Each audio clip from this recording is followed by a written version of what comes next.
Welcome all to episode number 63 of the Solo Gamer Podcast.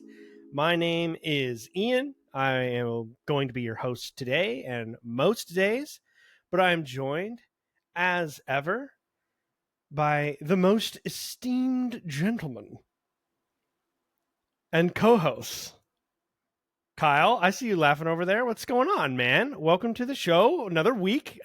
Welcome back. It's good to see you, even though I just saw you. Yeah, I know, right? Yeah, it's good to see you, man. Good to see you, Taylor. I'm excited for this one, man. I've been prepping all week, trying to figure out.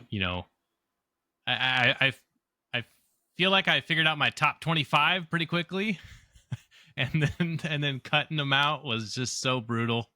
I know, it's the narrowing down process that's tough. It is very difficult. Yeah. And the smooth, silky voice you just heard in the middle there, that's Taylor. Taylor, 3 weeks in a row, guys? You're back. How was your week? How are you doing? Oh, I'm doing good, man. I'm tired. Just moving sucks. It's never fun. That and just work has been super busy. So I'm trying to up the energy level a little bit. I'm not as on as I normally would be, but I'm trying to get there. So, but happy to be here with you guys. Well, we're happy to have you, man, and no worries. We all get that. We're all going to have times like that where we're feeling that way. We can pick it up and carry it for you today. No big deal. Plus, I feel like once you start getting into your list, that'll give you some natural adrenaline. You know? Yeah, for sure. We'll get a boost of energy. Yeah, or maybe Tara will start losing her shit behind you once again. Yeah, right. She can pick up the energy loss. We'll get another couple clips out of her. Yeah, exactly. I don't want to overdo it, but that was a lot of fun making that clip. It was fun. I had a blast. Well done. It's cool to edit that stuff, and I'll get a little better. And I love video editing. I'd like to kind of get into our YouTube channel a little bit more at some point as well, and make like videos and stuff. But this time of year, work is so insane. I don't really have the additional time. But I would love to do that at some point. Yeah, 100%. YouTube stuff. Well, thank you all for stopping in yet again on a Friday, listening to the Solo Gamer Podcast. This is a special week for a couple reasons. One, as you know, we are going over each of our top 10 games of all time lists. This is a personal, subjective list. This is not, there in some cases when I was doing my list, there are a couple times where a game that's lower on my list, I would say is actually better in an objective sense. Like I would think this game is probably actually like more impactful or better overall than this one. But for me, it was higher. So it was an interesting balancing act to play. I was like, no. Like it's not about that. It's about what my favorites are. So that's like kind of more fun. It's a little less, you don't have quite the rubric that you might if you were trying to be a little bit more objective about it. So I'm really excited to hear what you guys' lists are. I do think we're going to have quite a bit of overlap, and we came up with a strategy on how we're going to deal with that. So whoever hits a game first, the others will say, hey, this one's on my list too. We'll get to it later. And then we'll just discuss that game right there in that moment. And then later on, they'll reveal that game was on their list. So that's kind of how we're going to do that. Before we get into our lists, just do the usual kind of segment for what are we playing. I know it's a little bit, it's going to be an easy one. I think this week we all have been pretty busy. And also for me, in the interest and the understanding that we're going to be playing a certain game for an experience point over, after Taylor's done moving, which is going to be maybe a couple weeks or something like that, right? You'll be kind of settled in the next 2 to 3 weeks, right? Yeah, I would say 2 weeks is a comfortable estimate, but we'll see. 2 weeks is perfect. I've actually really appreciated it. It's kind of forced me to, I finished Assassin's Creed, as I mentioned last week. And so that was kind of a big game that I finished. And I was like, you know what? I'm not starting anything that right now. So what do I already have going? I don't want to get invested in something I'm not going to be able to finish before you're settled in and ready to start our first experience point game. So it's like it's been sort of freeing for me. I've just been sort of playing around some easy games to just sit down and play and not really worry about getting through them or finishing them in the time frame. So that's good. That. I'm glad I could. Thank you for moving. Yeah, I was gonna say I'm glad I could lessen the mental load for you. I know you're stressed and stuff, but I've really appreciated it. Of course. So Taylor, I'm just going to start with you because you put on your list that you haven't really been able to play because you're in the middle of moving. Yeah, it was crazy too because I had a ton of like free time last week and over the weekend, but it was just moving has been happening and I'm just kind of hanging out and it's been busy. So I've been watching a lot more TV than anything, honestly. And Yep. Yeah, so not a whole lot to report on my side of things. Hopefully next week things will be a little bit more fleshed out. I'll have more to talk about, but yeah, no worries. I mean, that's the kind of fun thing about this segment. We could have this thing wrapped up in like under 10 minutes, and sometimes it's going to be half our show. And I'm okay with that. I love talking about what we're currently playing and kind of getting your perspectives on all these different games. And if you're like me, I tend to jump around to an extent. Sometimes I'll get very focused in, but I like having a couple going at once. And if those secondary ones are a little shorter, I finish them, I move on, I get something else. So it's just kind of like a nice way to discuss games and see what we're doing, what we're playing, and go back and remember old stuff. And I don't know, I really like it. So it's sort of like the experience point, but on a smaller scale, right? It's like 100%. Just that breakdown of a game. Kyle, talk to us about what you've been playing this week, man. Yeah, similar to Taylor, except for I'm not moving. But I just been playing a whole lot of KCD too, man. When I have a moment to play games, it's hard for me to want to play anything else right now. It's just been a total blast, and I can't wait for you guys to eventually play it. Outside of that, though, just honestly working out a lot again. That's felt good. I see the guns out. We know what's going on. Yeah, the tank top. Shout out to Alicia. Thank you for the tank top. But anytime she goes anywhere, like if we're anywhere where there's clothes being sold and there's tank tops, she's like, we should look at those for Kyle. Every time. That's awesome. Every time. I love me a good tank top. I don't know what it is, but it's so freeing. Yeah, that's pretty much it. Yeah. Well, okay. So, and there hasn't been enough events happening for you to like dive into anything. What, like anything notable in KCD2 at all that you did play? I know you've been playing a little bit of that, but I know I told you actually when we were at the gym, I played definitely one of the best, if not the best, side quests I've ever done. It was a lot of fun, and it ended in a really cool cutscene as well. But there's been a lot of different side quests that are just truly unique in that game. It's something that I haven't really experienced since really The Witcher 3 is probably the closest thing to that. I was just going to say, sounds very Witcher 3-esque. Yeah. I mean, any side quest you get, take it and have fun with it. It's going to be a blast, and it's not going to feel repetitive at all. Right. No, that is something I've noticed finally improve. Not in every game, but once Witcher 3 came out, I feel like ever since then, role-playing games that are trying to be taken seriously have learned that people would rather have less meaningful content, but less content, but more meaningful, quality, quantity kind of a deal.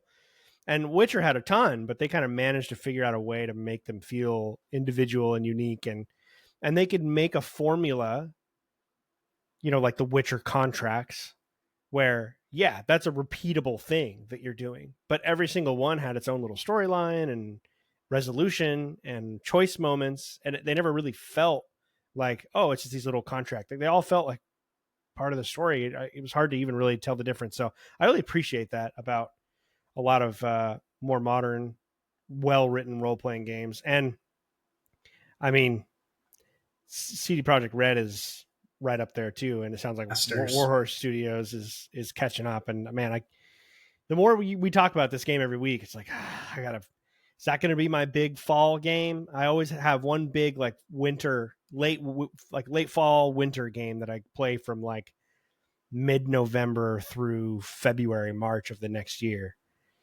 And it's like, maybe that's got to be it. I don't know. We'll see. These developers who are making these really good side quests have to throw the memo over to some of the more recent Final Fantasy games, because I feel like the side quests in those games have been so bad the last couple of years. Like, I still feel like in the Final Fantasy VII remake and 16, which 16 I could go off about, but the side quests I feel like are just like, rescue this cat, go pick up these pamphlets across town. Like, the memo has not reached Final Fantasy, and I desperately need them to get that memo. They're like, didn't you love us in the 90s and the 2000s? Why would we want to change? The side quests have not gotten better. Yeah, I don't. It's funny too, because we talk about. I was talking about Assassin's Creed. It's like, if you're gonna wear it on your sleeve, I can actually kind of be okay with it. It's like, no, this is what we do. You're gonna do some fetches and check off some boxes, and you're gonna like it or you're gonna hate it. So I go in with a right frame of mind. It's like, okay, this is fun. This is a good. I could turn my brain off a little bit for this one, but yeah, if it comes to being engrossed into a world, I think that's a really important. There's just no wrong direction. Everything you're going to do is going to be new or different and unique. That's why you get all those great stories, coming out of those games. So I think that's crucial when you're creating an open world type game. I mean, you got to kind of reward people for wanting to explore and do random things. Yeah. Yeah, it's you got to push people. There's different ways to do that, but if you're like us, I mean, all of us are. The reason we do this show and dedicated this show to games like this is because that's what motivates us a lot. Is good stories and memorable moments, and I mean, you're gonna feel that through my list big time. I mean, pretty much every game on my list. Not to say they have poor gameplay; they certainly do not. But other than maybe two, I've got two games on my list that are probably a little bit less story driven, or at least that's not the number one thing about them. So 8 out of 10 is pretty much like just story driven games. So it's definitely a thing. Like, I feel like that's probably why we also share a lot of games on our list. I finished Halo 5 Guardians. Nice. Yeah. Similar thoughts as to how where I was last week. Better than I remembered from a gameplay perspective. If you haven't played Halo 5 in a long time and you're like playing through the Halo games, I would recommend going through it again. But it gets the story and the design, the actual game design of the spaces and the challenges presented get worse as the game goes. You fight the same boss like 6 times over and over and over again, and all kind of from the second half of the story through the end. It ends on a horrible cliffhanger that's like really stupid. It was almost sort of like, this is like our second game, 343 here, guys. This is our second game. We're going to end on a cliffhanger just like Halo 2 did. Which is like, you guys, nobody liked the Halo 2 ending when that game came out. No one was like, whoa! Everyone was pissed off. Right. So I don't know why they thought that was a good idea. And of course, the story made no sense. And so by the end of it, everyone's like, we don't want to continue this story anymore. Right. So they had to retcon the ending in books. Not the ending, but like a lot of stuff that happens in books. And then I guess in Halo Wars 2, they pick up a lot of story stuff that is important for Infinite. So by the time you get to Infinite, it's like you actually played Halo, or it's like Halo 6 has taken place and now you're playing the next one, is apparently kind of what it feels like, which is pretty stupid. So I think I'm going to play Halo Wars 2 next, though, because those games are actually good. That's also a Creative Assembly game, which is the development team that makes the Total War series. So kind of fun. Why don't I remember that? That's pretty cool. Yeah, they only made the second. They only made the second one. So the first one was Ensemble Studios, who developed the original Age of Empires games. Oh, that makes sense. But they've since been shuttered, I think, quite a long time ago. And Creative Assembly got tagged in to develop Halo Wars 2, and apparently it's a decent RTS. So I'm gonna play it just for fun, something different, something to play on my PC. Haven't been playing on my PC much lately, and just to get the little bits of story. I mean, I know that that's not what anyone thinks is good about 343, and it's not that I think it's great. I just kind of want to know well some of the things that happen. There's a few interesting ideas, as I've said last week. There's some threads. They have some good threads. They just didn't know how to tie a knot. So. Yeah, I've also heard too, and it's funny listening to you talk about Halo 5 because I never played Halo 5, but I did play Infinite, and it was kind of an interesting experience because like I almost felt, even though I hadn't played Halo 5, it felt like there was no connective tissue between the games. But apparently the story of both of the Halo Wars games plays pretty heavily into Infinite, which is what I've been told. So, yeah, well, Halo Wars 1 takes place like before Halo 1, I think. Yeah. And then Halo Wars 2 is apparently has quite a bit of story connected. So I don't know. I mean, we'll see how it does. I might read a synopsis of those books too, because I'm just kind of curious why they didn't pick up where they left off. It's like you might as well. It's not like everyone was loving it anyways. So yeah, what's the difference? Just keep going and tie it up. So I finished Halo 5. Jumped into Elder Scrolls Online a lot this week because it's just I'm just in that zone where it's like, well, I don't really want to dedicate myself to anything. And my favorite thing about Elder Scrolls Online, outside of the obvious being Elder Scrolls, is how I can play for an hour and feel like I made progress. Like, yeah, you can get 2, 3, 4 quests finished, level up, get some skills, get a new piece of gear, and turn it off and go to bed. And you only played for an hour. So it's kind of a nice, so it's just really been playing that a lot. I'm playing on Xbox again. I have so many hundreds of hours in that game, and I haven't finished so much of the content because I've switched platforms like 3 times and start from the beginning. But yeah, been really enjoying that a lot. Love that game. And then the only other one I've been kind of messing with is I just randomly saw on Game Pass on my PC, Age of Empires 4. Oh yeah, and I was just curious. I used to just love Age of Empires when I was younger, before Total War, before I found Total War. Age of Empires was my computer strategy game. I loved it, absolutely loved it. And it's cool. It's I remember being a little disappointed by 3 when I was younger. Maybe I'd like it more now, but it's colonial era and muskets and stuff, and I just never really gave it a chance. And I wasn't even I don't even think I was in high school yet, or maybe I was like early high school. I was really excited for Age of Empires 3, was kind of not into it, and then left the series behind because I found Total War. So I just wanted to jump in, and it feels like Age of Empires 2 did. Just from the way it looks, the way it plays, the sound, but it's just newer graphics and better sound design. And I'm sure there's differences for hardcore players, but for me, jumping in for a couple of hours, it just kind of felt like an old friend, and yeah. I really enjoyed it. So I'm gonna keep playing it. I barely even played. I'm just kind of like jumped into skirmish mode, just to kind of mess around with it. And I forgot how quick the AI gets going and attacks you, and so I keep starting over. And I found that I actually just kind of like to make a giant map, only have one enemy faction so that they're really long ways away, turn down the difficulty, get high, and just build a village is really what I want to do.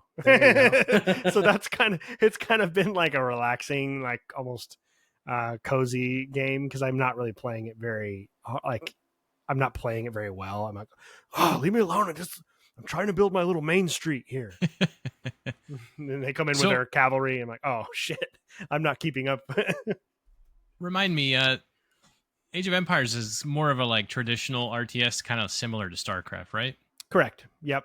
Yeah. So you have an individual spearman is one unit.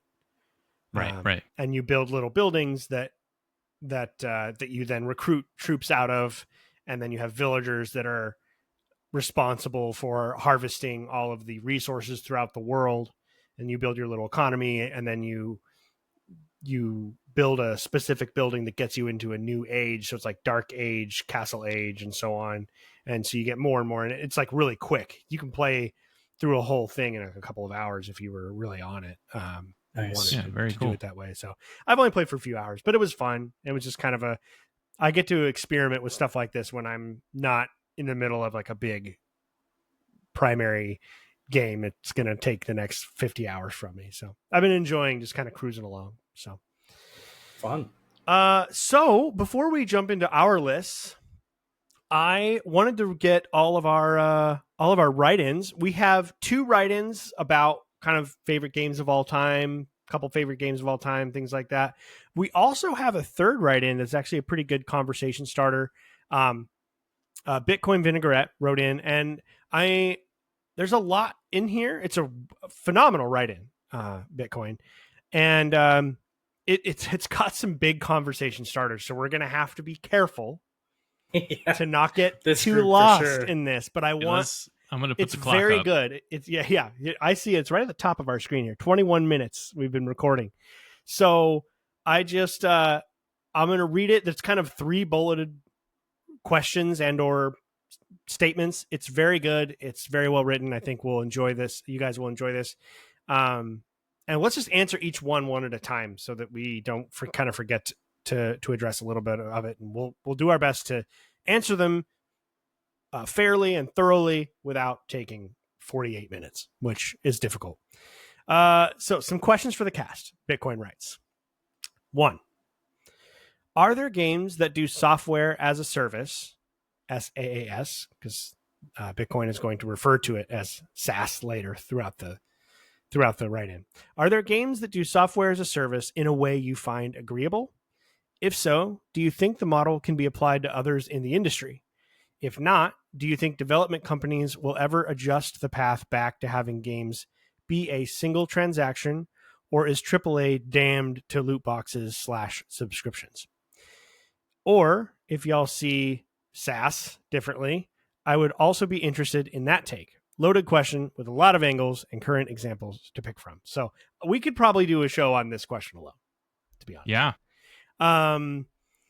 So I don't know if you guys read this before or not, but because you may not have, I'll just go first to give you some time to kind of think about your answer, because I don't know if you've read these or not. So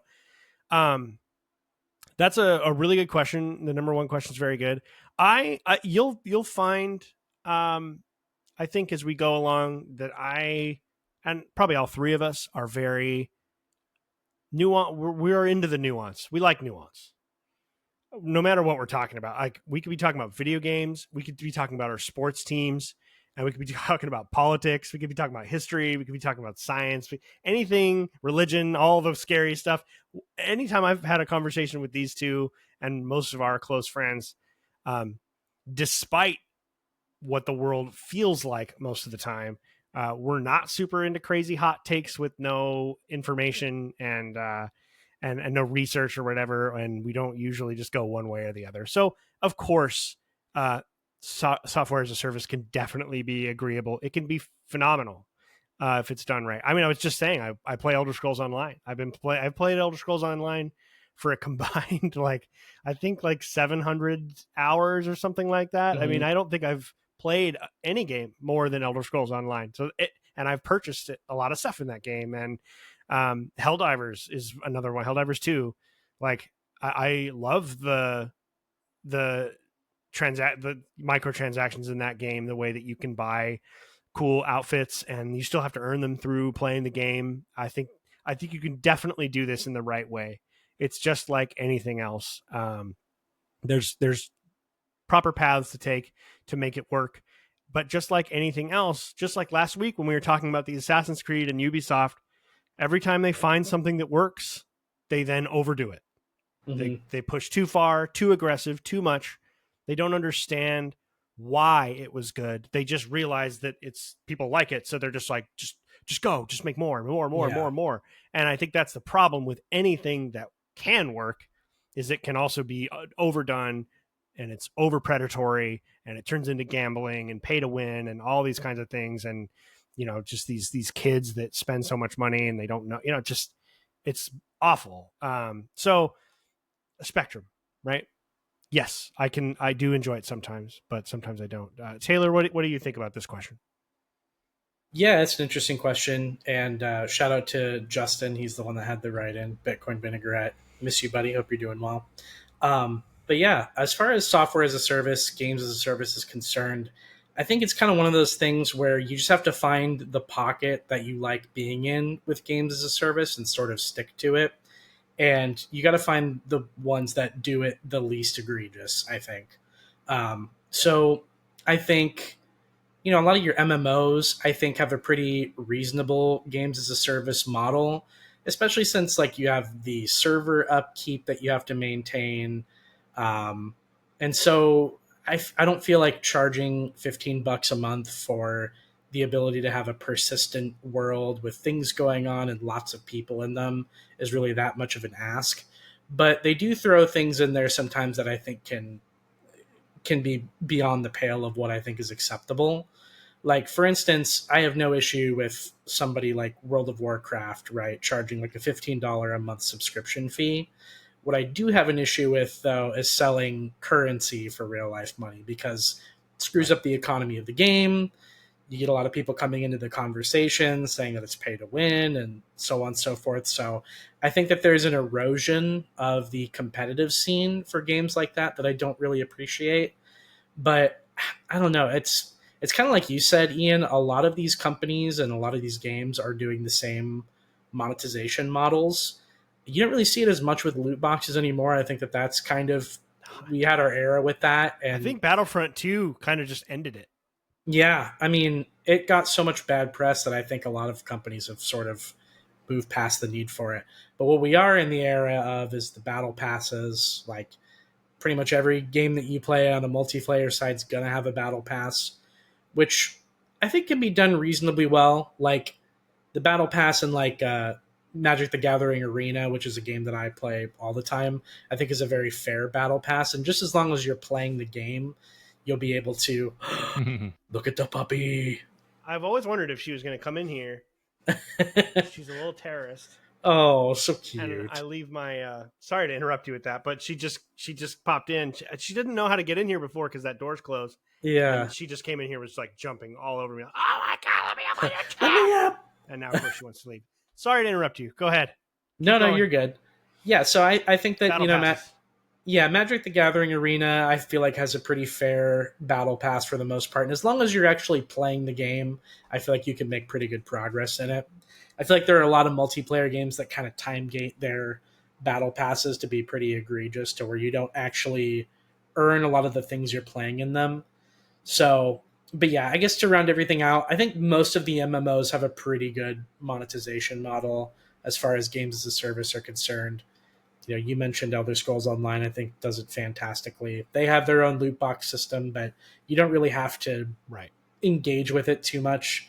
And they actually make the cosmetics purchasable. So whether or not you want to say the prices on some of that stuff is fair, we can have that conversation, but at least it's not completely up to chance, right? So yeah, and even if some of that stuff is not ideal, like there are things where it's like, are you really selling this? and the whole house decoration thing really blew up there, and of course they're really monetizing that a lot and taking advantage of people who are willing to spend real money on that stuff. So sometimes they push it, but I feel like as consumers we're a little more open to accepting some of that as long as you're still giving us something. Because the things that I do buy or subscribe to, because I do pay monthly for Elder Scrolls Online, but I'll always, if I was more up to date on the game, when I was up to date on the game, I would buy their yearly content because it was a new chapter, new area, a new story, and it was good. I was always excited. It was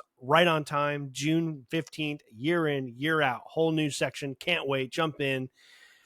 15 to 30 hours of content every single time. It was reasonably priced and of relatively high quality pretty much every time. A couple dips, but for the most part, they were always great. They would add new things to the game, new classes, all that.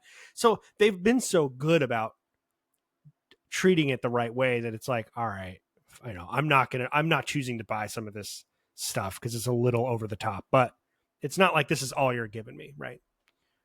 What do you think, Kyle, about this whole thing, the kind of games as a service model? Yeah, I mean, to me, it's really just all about, at least for me, it's about how much am I getting content wise relative to how much money I'm spending. I mean, that's really what it kind of comes down to is, Sure. am I getting like a Diablo type experience where I'm paying $60 for like basically a horse skin? Or like with ESO, you can pay for the monthly subscription, but it's not required to play the game. Yeah, you can still have a good time. Absolutely. Yeah. Albeit if you start playing the game for a while, you're going to realize that things are moving pretty slowly as compared to actually just paying for the subscription, and it is worth it. You do get a lot of value out of it. But to me, that's really what matters. Are we creating value? And then the thing that really irritates me is when you've got games like Madden that are kind of double dipping. We're going to create an incredibly expensive game and release that every year and make you pay the full 60 to, going up to $80. And, you can buy it before it comes out for like $100. And then we're also going to throw in a bunch of, microtransactions for like cards and stuff like that. My thing is like, you got to kind of really pick a lane if you're going to do that. Yeah. So I don't see SaaS as a problem in general, but I agree with you guys that it does need to be done correctly. And if it gets too greedy, I'm just not interested. Yeah, it's like anything else. How is it implemented? What's it there for? Is it actually giving me anything, or is it just there to drain me dry of any, of people who might be really into the game and they feel like they have to buy stuff? I mean, we're not going to get too much into this now because we got to keep going, and because we're actually boiling up an experience point episode about sports games, specifically football video games. So keep your eyes peeled for an update soon on that. But that's Madden is one, and like NBA 2K and stuff where they have the ultimate teams, like the card based thing. It's if that's a big competitive market, and if you don't gamble, it's gambling. It's straight up gambling, and that has made them so much money that the implementation of that each year has very clearly damaged the other modes in the game and taken away the attention of the developers until potentially recently. So if you're into sports video games, specifically like Madden and college football, keep your eyes out in the future for that. So question number 2 is, it seems like the direction of at least Xbox is to broaden the brand to be beyond a gaming console and be a games access service with some cloud computing elements. Do you feel like the console could go away at some point altogether, or might it look quite different in, say, 2 more generations? Curious for your thoughts. So I'll just keep doing this the same way and kind of give you guys time to think about this. This is a really quick answer. I don't think there will be consoles at all in, I don't know, 20 years or less, 10 years maybe. I think we're 20 coming years up to be generous. Yeah. That would be very generous. Yeah. And maybe there will be some kind, they might release consoles that are really, really high priced for kind of like the top tier loyalists for each. And I'm talking Xbox, I'm talking PlayStation, like maybe Nintendo will continue to do it, but I think so. This technology it's just like the internet, in the beginning people are like, oh man, like cloud streaming, like it sucks, it's laggy. It's like, yeah, but it's not going to stay that way. This is going to keep getting more efficient. It's going to keep getting better, and more and more and more and more people will adopt it. We've been through this so many times with other technology. I remember when I was like 19 or 20, I had an iPod and I was like, listen to music on my phone. This is fucking stupid, man. I want my phone and my music separated. Like, come on, and then come on. So there are just some things where it's like, I think maybe that lesson has been internalized for me a little bit with Xbox, and maybe why I've been a little bit more accepting of their crazy changes is just because I just kind of know that there is no stopping this snowball, and this is what progress in technology looks like. Some might say it's not progress, it's the opposite. We'll leave those semantics for another time, but this is where it's going, right? What do you think, Taylor? Yeah, I think Bitcoin's right, and I think you are right as well, Ian. I think definitely the console landscape is going to look quite different here in less than 20 years, less than 10 years even. The only one I could see completely getting out of the hardware game really, really soon is Xbox. I think there's been a lot of talk about them making at least one more console. They will. And I see. I don't think so. I don't think that they'll make one. I think You if they think so? do, it might be a kind of lower priced, almost Xbox Series S kind of model sort of thing. But I think a lot of the people who would have been adopters of hardware are completely out at this point. And maybe it's recency bias, maybe that's my bias talking, because I'm definitely out. I will never buy another Xbox product, like hardware wise. I just don't think it's worth it, because I think that they're going to try to go for other markets. I think you're right. I think Bitcoin's right. Their Azure cloud computing platform is arguably the best cloud computing platform on the market right now, and it's going to only get better as time goes on. I think that you'll see more of a push for that with almost like a Roku like USB device that you'll plug into your TV to get your Xbox games, more than they would say like a physical like video game specific console in the living room. PlayStation, I don't think is that far behind. I think PlayStation, you do get maybe one more physical console, like the PS6. I could still see being a living room thing that sits there and plays video games and does a bunch of other stuff, but games are kind of the main thing. Nintendo is the only one I could see never leaving that space, or maybe not never, but at least waiting way longer, because I just don't think that their computing technologies they have never really sold themselves as being the leading change innovator in that space. I think they're perfectly fine with their consoles having the same feel as like a toy that basically everybody in the house can play on, and have it be dedicated to just gaming. I think you see that in the way that that's kind of their avenue, right? I mean, I just don't think that they accessible to everybody, even kids. Yeah, they don't prioritize it. I mean, you could see it on the Switch. Like the Switch only within the last like I think 2 or 3 years got a YouTube app on it, and since then like they haven't been really willing to put any other sort of streaming or TV services on them. So they're probably the only ones I could see making a physical console and just making it stupid cheap to get in and play.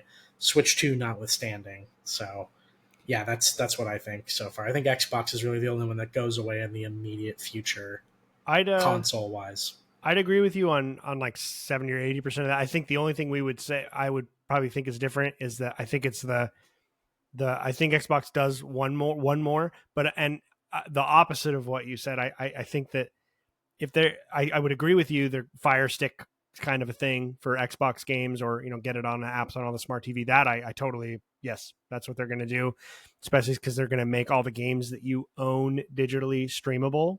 That's kind of their thing they're doing right now. Yeah, because that's what all of people like me, who have thousands and thousands of dollars in their digital libraries on Xbox. You can't just leave 40 million people behind. So that's but I do think it's not quite ready for that. It isn't quite good enough. And I think they make one more console, and I think it's the opposite, because the people who would buy a low end cheap thing will just buy the Fire Stick or use the app on the TV. Right. They don't want the console. I think they make a connoisseur, top of the line, whale, overly priced console that only the most hardcore audience will purchase, and they won't lose money on it because they're going to actually they won't subsidize it. It'll cost $1,500 or $1,200 or whatever, and it's going to be real high end. And it might not even be made by Microsoft. It might be made by some other, Dell, Alienware, Asus, something like that. and it'll be called the Xbox some stupid name because they don't know how to do nomenclature there. And I think that's their next move, because they're gonna try and get the masses to go to the app, to the Fire Stick thing, to the whatever the PC app, whatever it is, the digital streaming platform. And then they're going to do the ROG Ally X, right? And then they're going to do some kind of high end PC for your living room with Steam integration. And it's, your Xbox universal mega machine, and this is the most powerful thing we've ever made, and only the hardcore is going to get, like, that's what I think the marketing is going to be for one more, and then from then on they'll just be like an app, I think. What do you think, Kyle? Oh yeah, I 100% on everything. I totally agree. I agree that I think that the relationship with Asus is really telling on where they're at mentally with the future. So yeah, I agree. I think maybe one more console, but then beyond that, if they continue to make a console, so to speak, it's more of like a PC in my mind. Like it's going to be top notch. It's going to have all the bells and whistles, and it's agreed. It's going to be like, $1,500, something like that, something that you would pay for a really good PC. And then of course, would you buy that? At that point, it's depending on the specs, really. Because I already dropped that much every time I want to get a new PC. Yeah. I mean, so maybe if it's good enough, it just becomes that thing that I buy when I want a new PC. So yeah, maybe. I guess there's just so much speculation. I'd have to really see it to say for sure. But I also think that the handheld devices are definitely here for the future. Those are just so easy to use and access anywhere. I also think that this sudden, drop of the new MetaQuest is maybe a hint of some sort of relationship developing with Meta and wanting to become one of the major software services that they utilize, because that would be another cool idea, especially as VR gets more developed, and that equipment gets a little bit smaller and easier to use, because they're already coming out with the glasses that are augmented reality. They're not really VR per se. Right. But that bridge is not too far from those two. So maybe somewhere in the future, we're talking about software that's even in your glasses, and you can play your Xbox games basically anywhere you're at. So I think, that's kind of where we're headed. Is Xbox is kind of thinking 2-3 steps ahead of, like, eventually people are going to want to have to, I know that sounds silly, but it is. I was just laughing because, like, for whatever reason, I had the image of a guy, like, on the plane next to you, like, with his Xbox glasses on, just being like, just like in his seat. Oddly enough, I had a flight when I was I can't remember which one it was. I was I think it was the one to Thailand, but the guy had the new Apple Watch, or the Apple Vision. Oh yeah, Apple Vision. Yeah, he kept that thing on for the entire 11 hours. So the entire time. And it was funny to watch the people on a plane coming by, giving us drinks and whatnot. It was funny to watch them try to interact with him. Like, can he see me? Can he hear me? Yeah. Should I wave? Yeah, just I'll take a Diet Coke. You want a soda? So it's funny you mentioned that, Taylor, because I actually saw that. He was sitting right in front of me, and it felt awkward. It felt weird. Oh, yeah, that is pretty weird. I mean, it's cool, like, if that's, you're watching a movie in that thing or whatever, like, big screen, but I feel so odd when I have that thing on just in my living room, let alone with a bunch of people around me.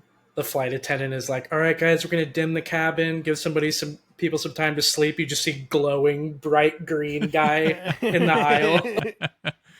To me, it's like an extreme version of, like, wearing earbuds in a public place. It's like, don't approach me at all. Right. Yeah. I mean, as long as he's not having to play something where it's like some motion controls, in the seat. Then it looks even more ridiculous. ridiculous. Funny because he's like sitting here in front of me, and, like, doing his no, okay, that's what I'm talking about. No, doing his controls. Yeah, Oh absolutely. my god, I felt bad for the guy sitting next to him because I could tell he did not come with him. Looking like he's pinching invisible nipples in his. Yeah, this guy's his like, great. seat. This is the guy sitting next to me. I got to deal with this. This guy's in the dimmed cabin. He's all this lightsaber. That part, I bet that's some cool ass shit. What's he doing over there? What's he doing over there in his seat? Impressive. But you're not a Jedi yet. Third question.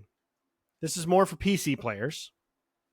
What are the non-negotiables for you for a new game that has nothing to do with the game itself, whether it be a particularly invasive anti-cheat, exceedingly annoying launcher, unnecessary account creation, incompatibility with Linux, or something else? Good question. It is a good question. I have like a really nice gaming PC. I only use it like 6 months out of the year, partially because it's downstairs and my whole TV setup and my comfortable couch and everything is upstairs. It's in the same office that I work in when I do work from home. And so I don't know that I run into as much of this because I really only play a few games specifically on there. So I don't know that I really have an answer for this one. What is really a non-negotiable on a game?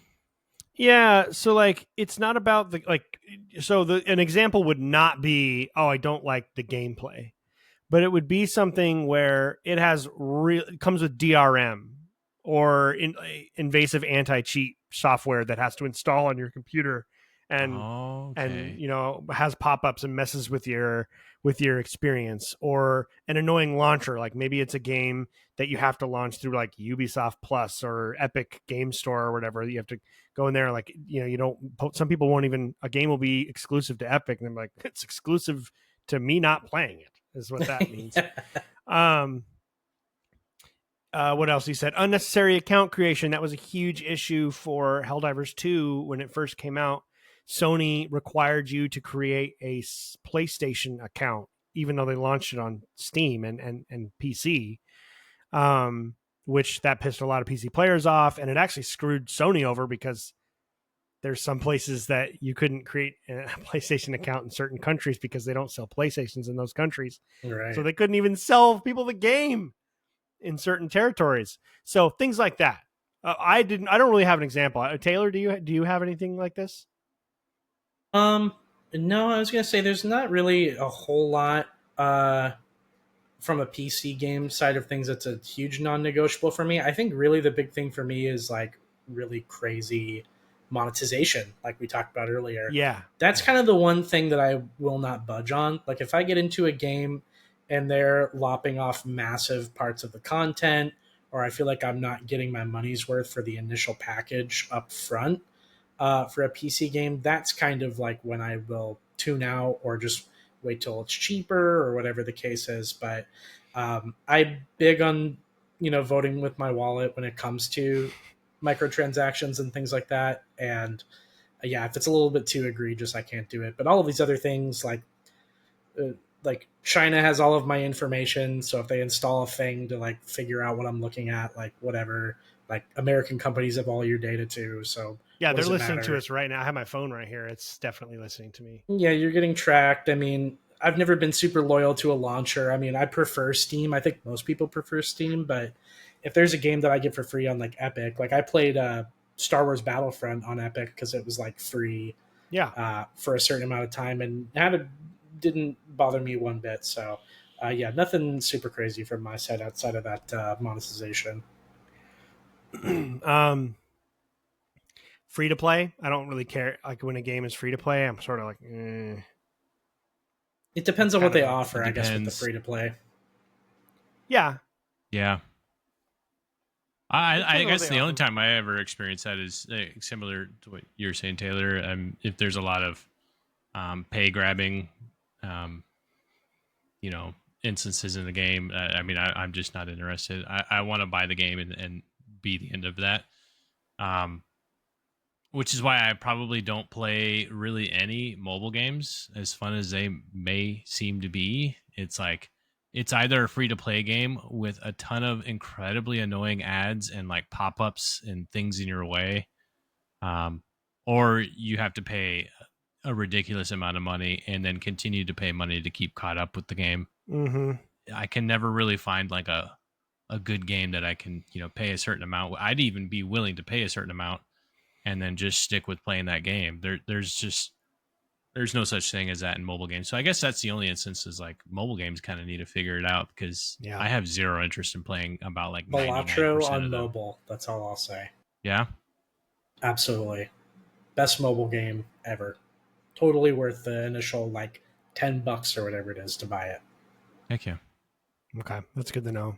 I think Taylor is bought and paid for by Balatro. You guys. Yeah, my Balatro shit. Like, make sure you get it. Make sure you get a mention in once per episode. God damn it. And also let me refer you. Addicted to it lately. Yeah. Promo code earlier, Taylor. Yeah, exactly. You can join my guild. Yeah, right now. Raid Shadow Legends. Oh no! Don't even go there. The last little bit that Bitcoin said is, I'll admit I'm not caught up on everything y'all have covered, so apologies if these are areas you have well explored. Cheers. That was a great write-in. Very, very good write-in. Thank you very much. That made me think a lot harder than I expected today, so.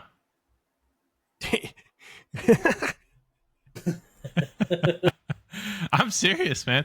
Some of those questions, I'm like, I'm going to be honest, I don't know what you're saying. Do you wake up with an expectation of how hard you're going to be thinking in any given day? It's like, hey.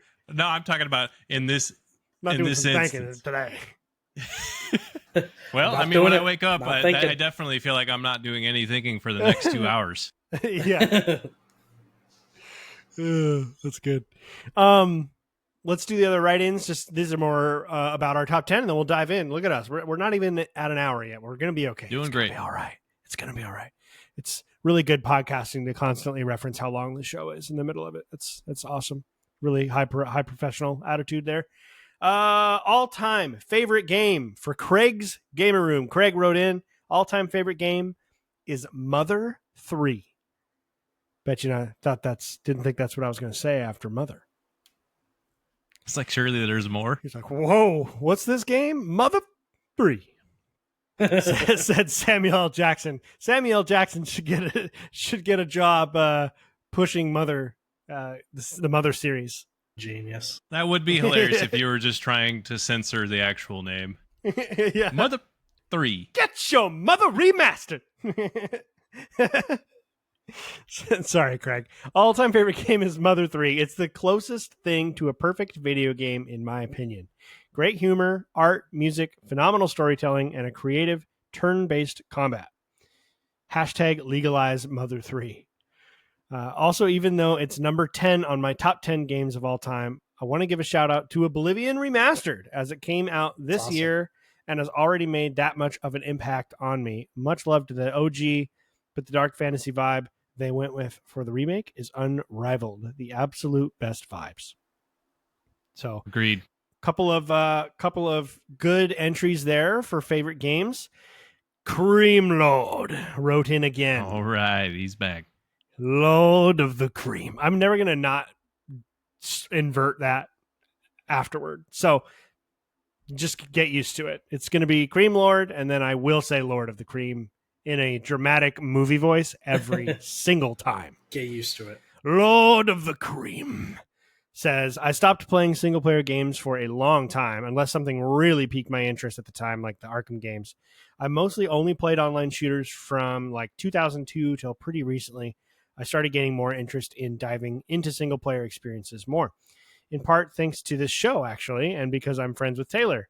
So I've been doing a ton of catch-up over the last 4 to 5 years, and it's helped me discover some all-time favorites. If I'm including online shooters, my favorite of all time is Team Fortress 2. Really good multiplayer game. Doom Eternal and The Last of Us Part 2. Please don't make me choose between them with a crying emoji. Some other games I've played recently that I'd consider all-time favorites now are Dead Space Remake, Silent Hill 2 Remake, Mass Effect, and Expedition 33. Nice. So lots of good titles. That's a great list. Keep listening. You might hear a little more conversation about those very titles. Yes, you will. Cool. Anything you guys want to say about those write-ins or any final thoughts before we jump into the topic of the show? Yeah, I'll say Mother 3 is not what I typed it in, and that's not what I expected that game to be at all. I had him thinking it was like a Quentin Tarantino action shooter with Samuel L. Jackson in it. Yeah. Yeah, I don't know why I was thinking something kind of creepy. I don't know. Yeah, well, it's in the Earthbound I think there's franchise. a horror. Oh, okay, gotcha. That makes sense. I do think there's a horror movie called Mother, Kyle. Okay. There is. It's like Guillermo del Toro, I think, did that. That sounds about right. Maybe that's what you're thinking a little bit there. Okay. Here we go. I've been thinking about this since basically about 8.5 minutes after we finished our last episode. I want to know, before we really jump into this, both of you guys, tell me a little bit about your process. How did you start? What did you already kind of know for sure? And then did you eliminate from a larger group? Did you work your way from number one back? Did you how did you come up with this? Have you kept a list already and you just had to go back and maybe update it, or how did you get, Kyle, start us off with this? So what was your sort of like quick way to figure this out, put it together, get it written down, and be ready for today? Yeah. I started off just on a sheet of paper, just jotting down all the good games that I could think of, all the great games that I could think of. Not just good, sorry, I should say specify great games. Whether it be a game that is tied to a lot of, memories for me, or, emotions that I may have felt, or whether or not it was just an actually just fun game to play. And then I kind of cheated a little bit. I was like, maybe there's some games I'm not forgetting. So I actually pulled up like a top 100 list on like Metacritic. I was like scrolling through it and like, oh yeah, that's right. Smart. There's that one. The unfortunate part is I ended up with like a list of like 25 to 30 games, and I didn't know how to say goodbye to all of them. I did create like a short list of honorable mentions that maybe if we have time, I would like to go through. If we haven't already talked about some of them. We'll start with that before we jump in. I want to, we'll just quickly do those, but I just wanted to kind of hear both of your processes on this, on kind of how you approach this. Yes, that's kind of how I worked it out. I figured out, I knew what my top like 4 was almost immediately. And so filling out the extra 6 was kind of the hard part for me, in figuring out where to place them, because sure, sometimes you have just a great franchise that you have to like figure out, which game of these am I going to choose? Which entry? Yeah. And that part is really hard. But yeah, that was my process, was just kind of just throwing everything on the board and then kind of picking off the ones one by one. How about you, Taylor? Yeah, I'm kind of one of those weirdo nerds that I have running lists of all of this stuff that I've made for like the last couple of years. I have literally a folder saved on my computer for all of my different lists that I've made over the years.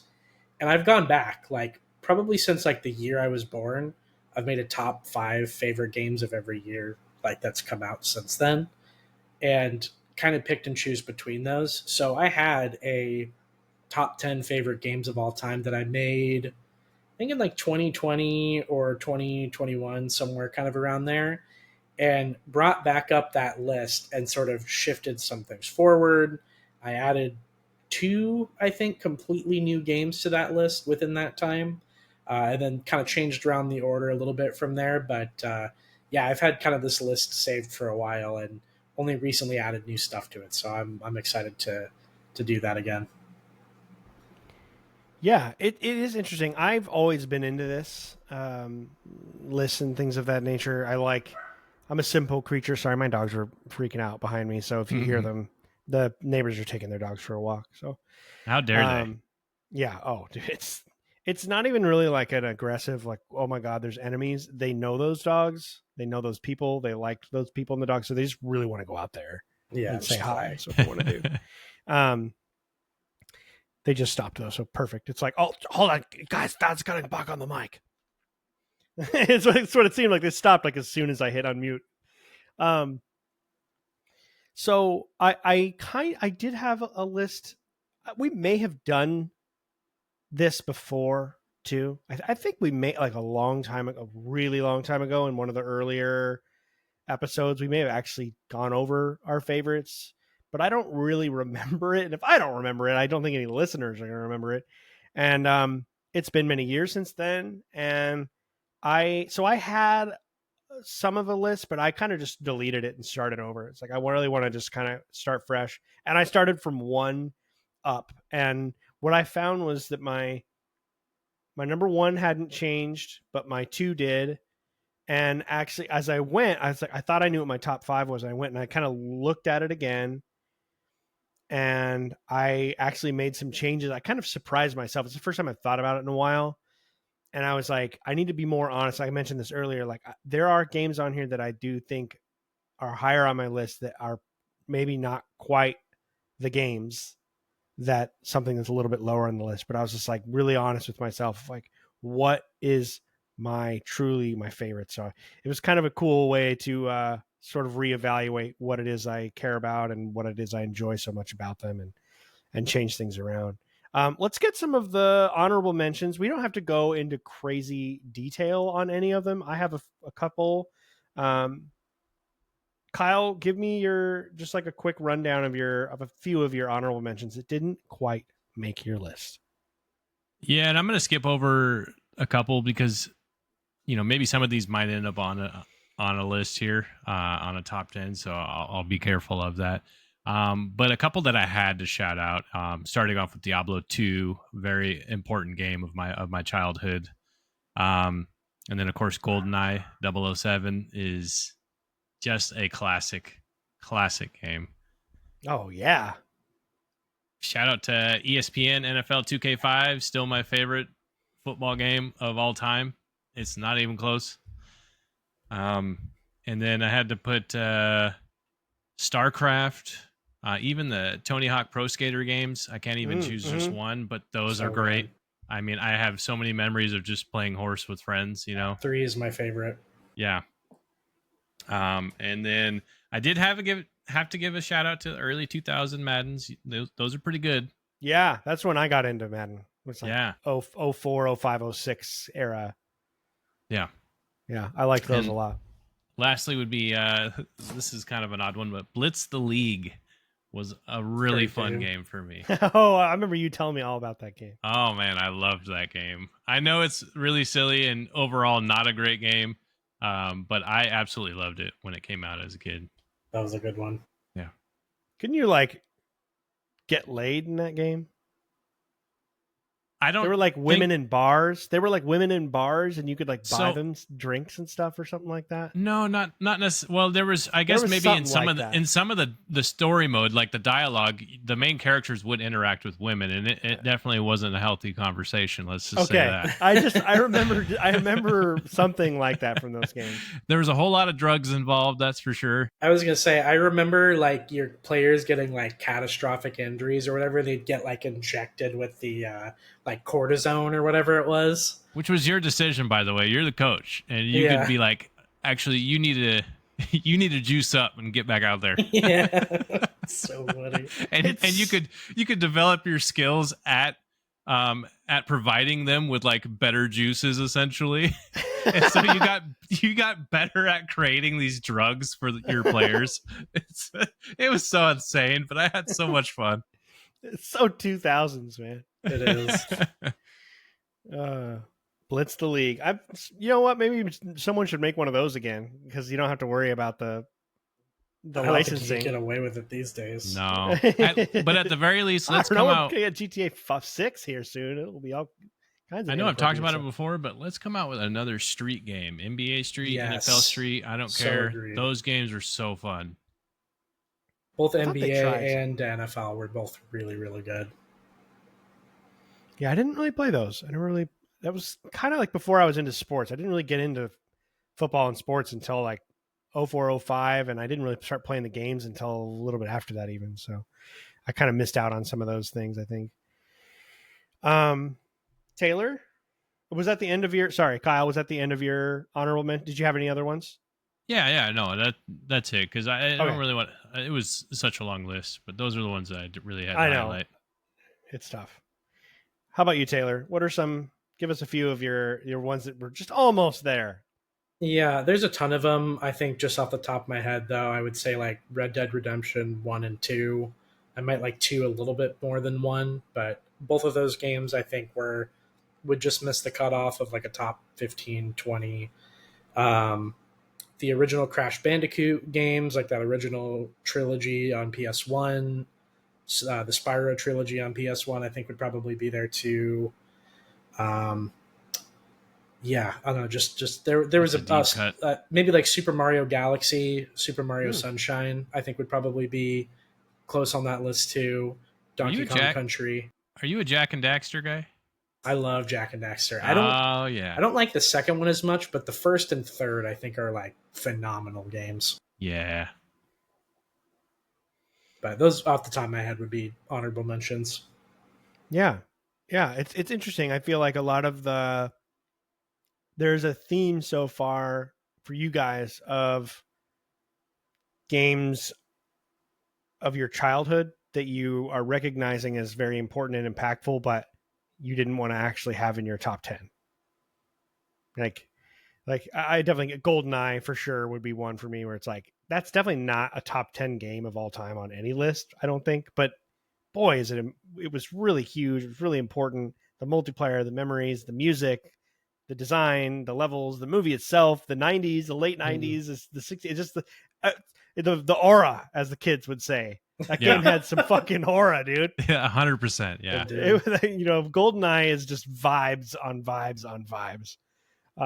So, and when you're that age, like all of us were born in the early to mid 90s, and that was the perfect age for that game and that console, and just kind of like that 64-bit blocky polygonal 3D stuff. There's a lot of those that I would probably have in my list. The highest honorable mention for me, I'm not going to say, because I would bet money it's on at least one of your lists, if not both of your lists, and I think you'll both be pretty surprised that I didn't put it on there. But it is a game within a series, and I picked one, and I didn't want to have 2 or 3 or multiple games from one series on my top 10. I didn't want to cheat out a spectacular game that wasn't part of a series. So I purposely took this one that should be on my top 10, and it's basically like 11. So I'm not going to say that. I'll say which one that is when we get there, because I know one of you guys probably has it. I already talked about it, so I won't go into it. I did very seriously had Elder Scrolls Online at 10 for a long time, because I've played it more than probably anything else. But I don't know. I just couldn't do it. It was like, this game is great, but it's not as good as any of the games that I have on my top 10. Like, I had to give in to that objective a little bit, because it's like, I just can't do this MMO.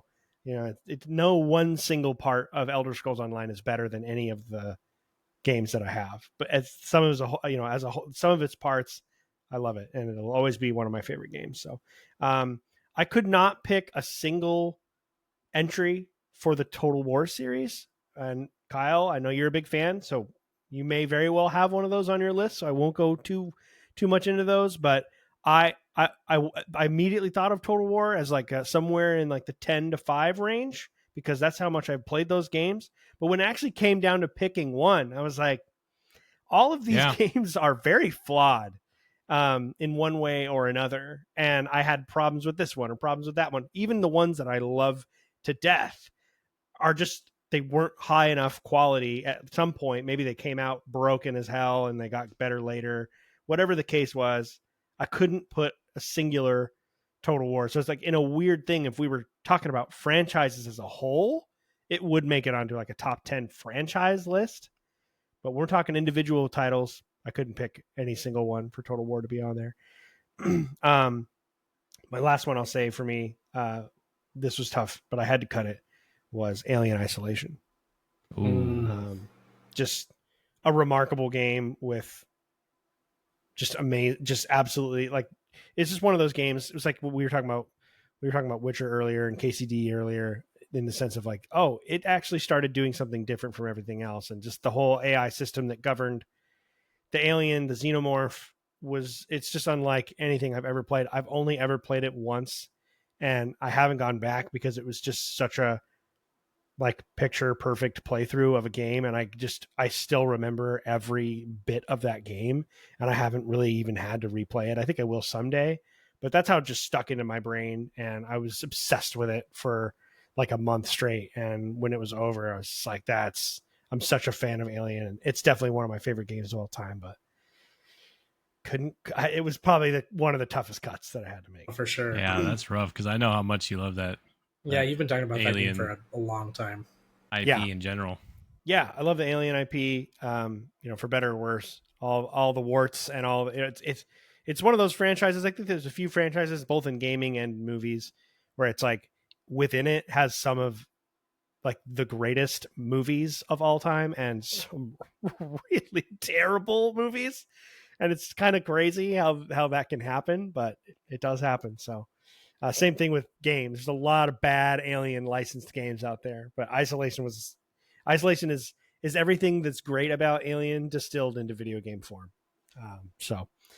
Okay, let's go ahead and start. We're going to start with number 10 and work our way down to our number 1 games. Let's start with 10 here. I guess I'll just start, and then we can just kind of go in the order that we've been going. So I'll go, and then we'll have Kyle go, Taylor, me, Kyle, Taylor. We'll go through that way. Excuse me. So my number 10 was kind of a late entry. Kyle, it's funny you mentioned earlier when you were talking about how you came up with this, as you looked at a Metacritic listing. I didn't look at a Metacritic listing, but I felt like I was forgetting something when I was pretty much done with my list.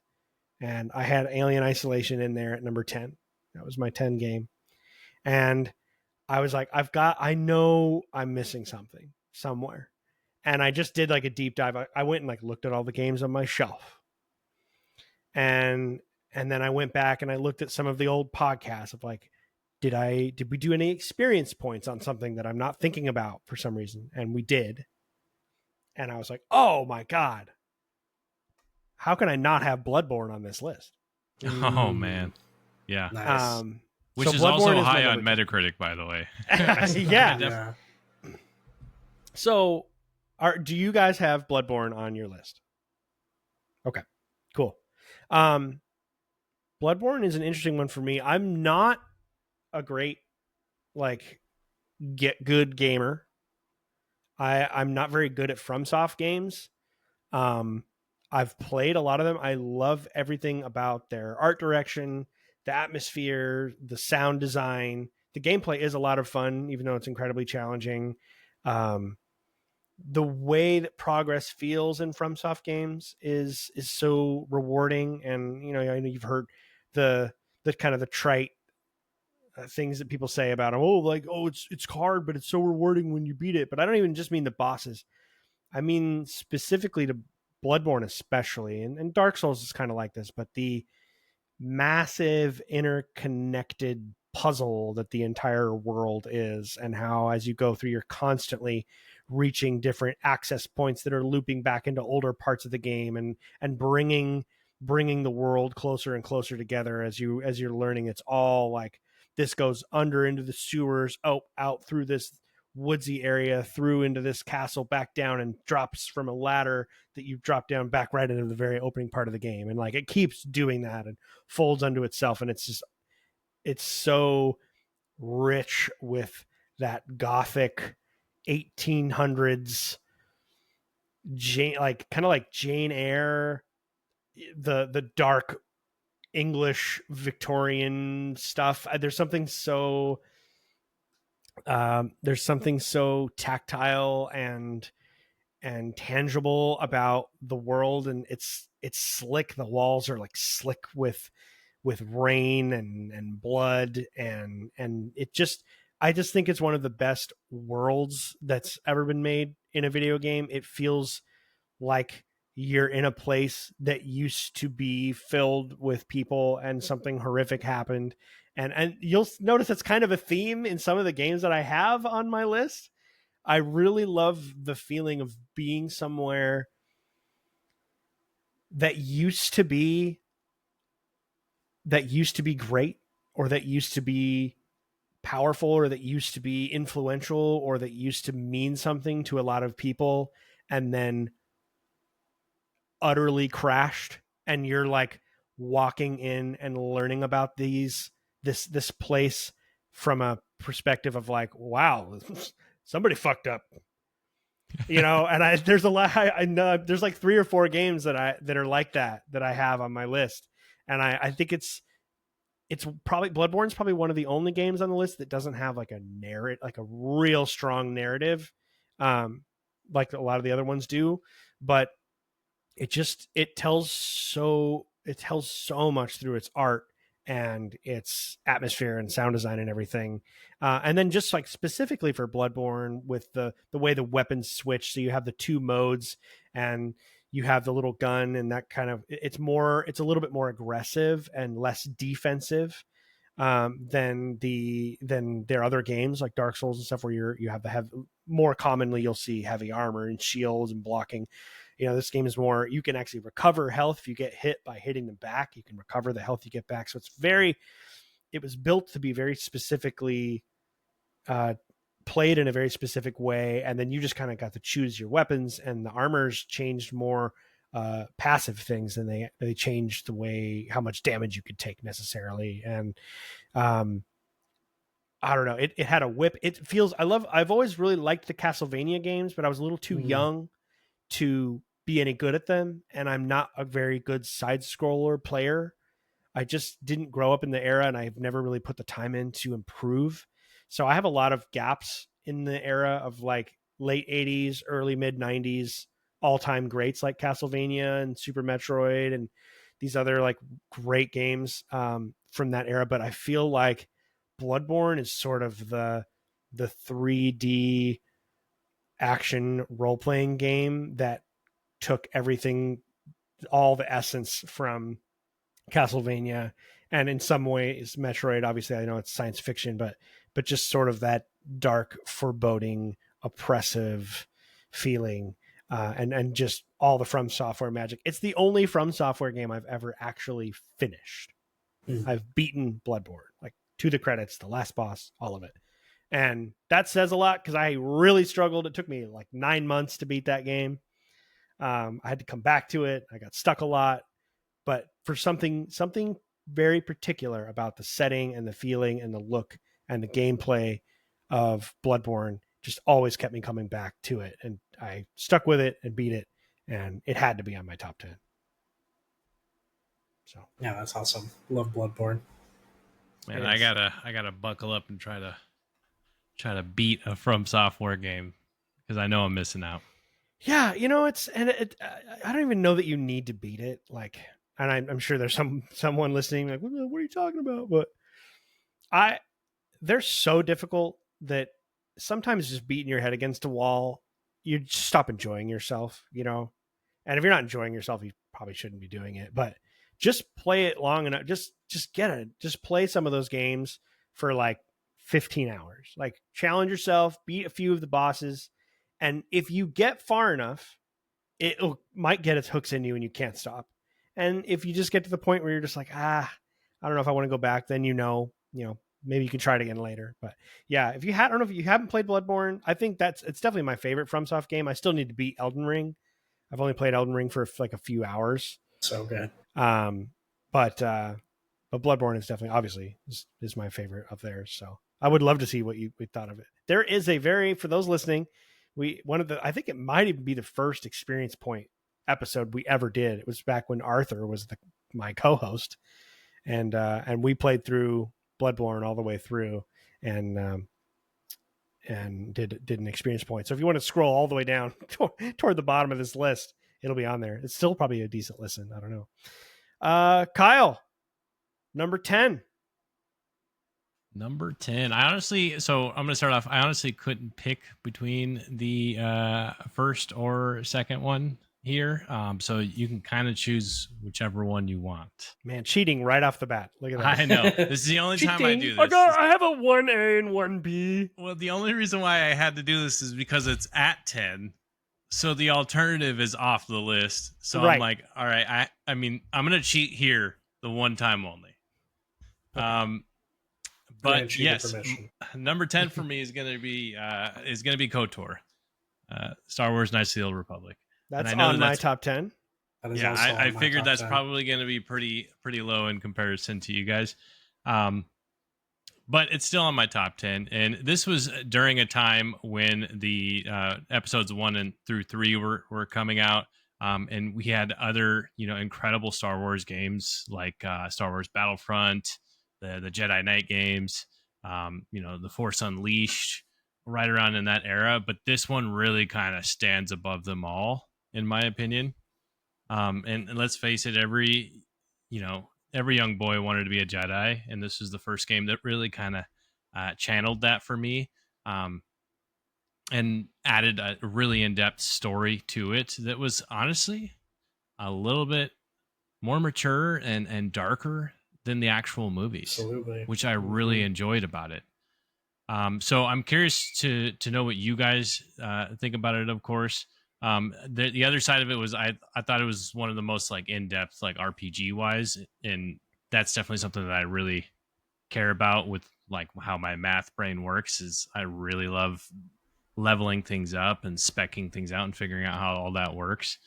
So that was some of the most fun I've ever had in a video game, just specifically with that.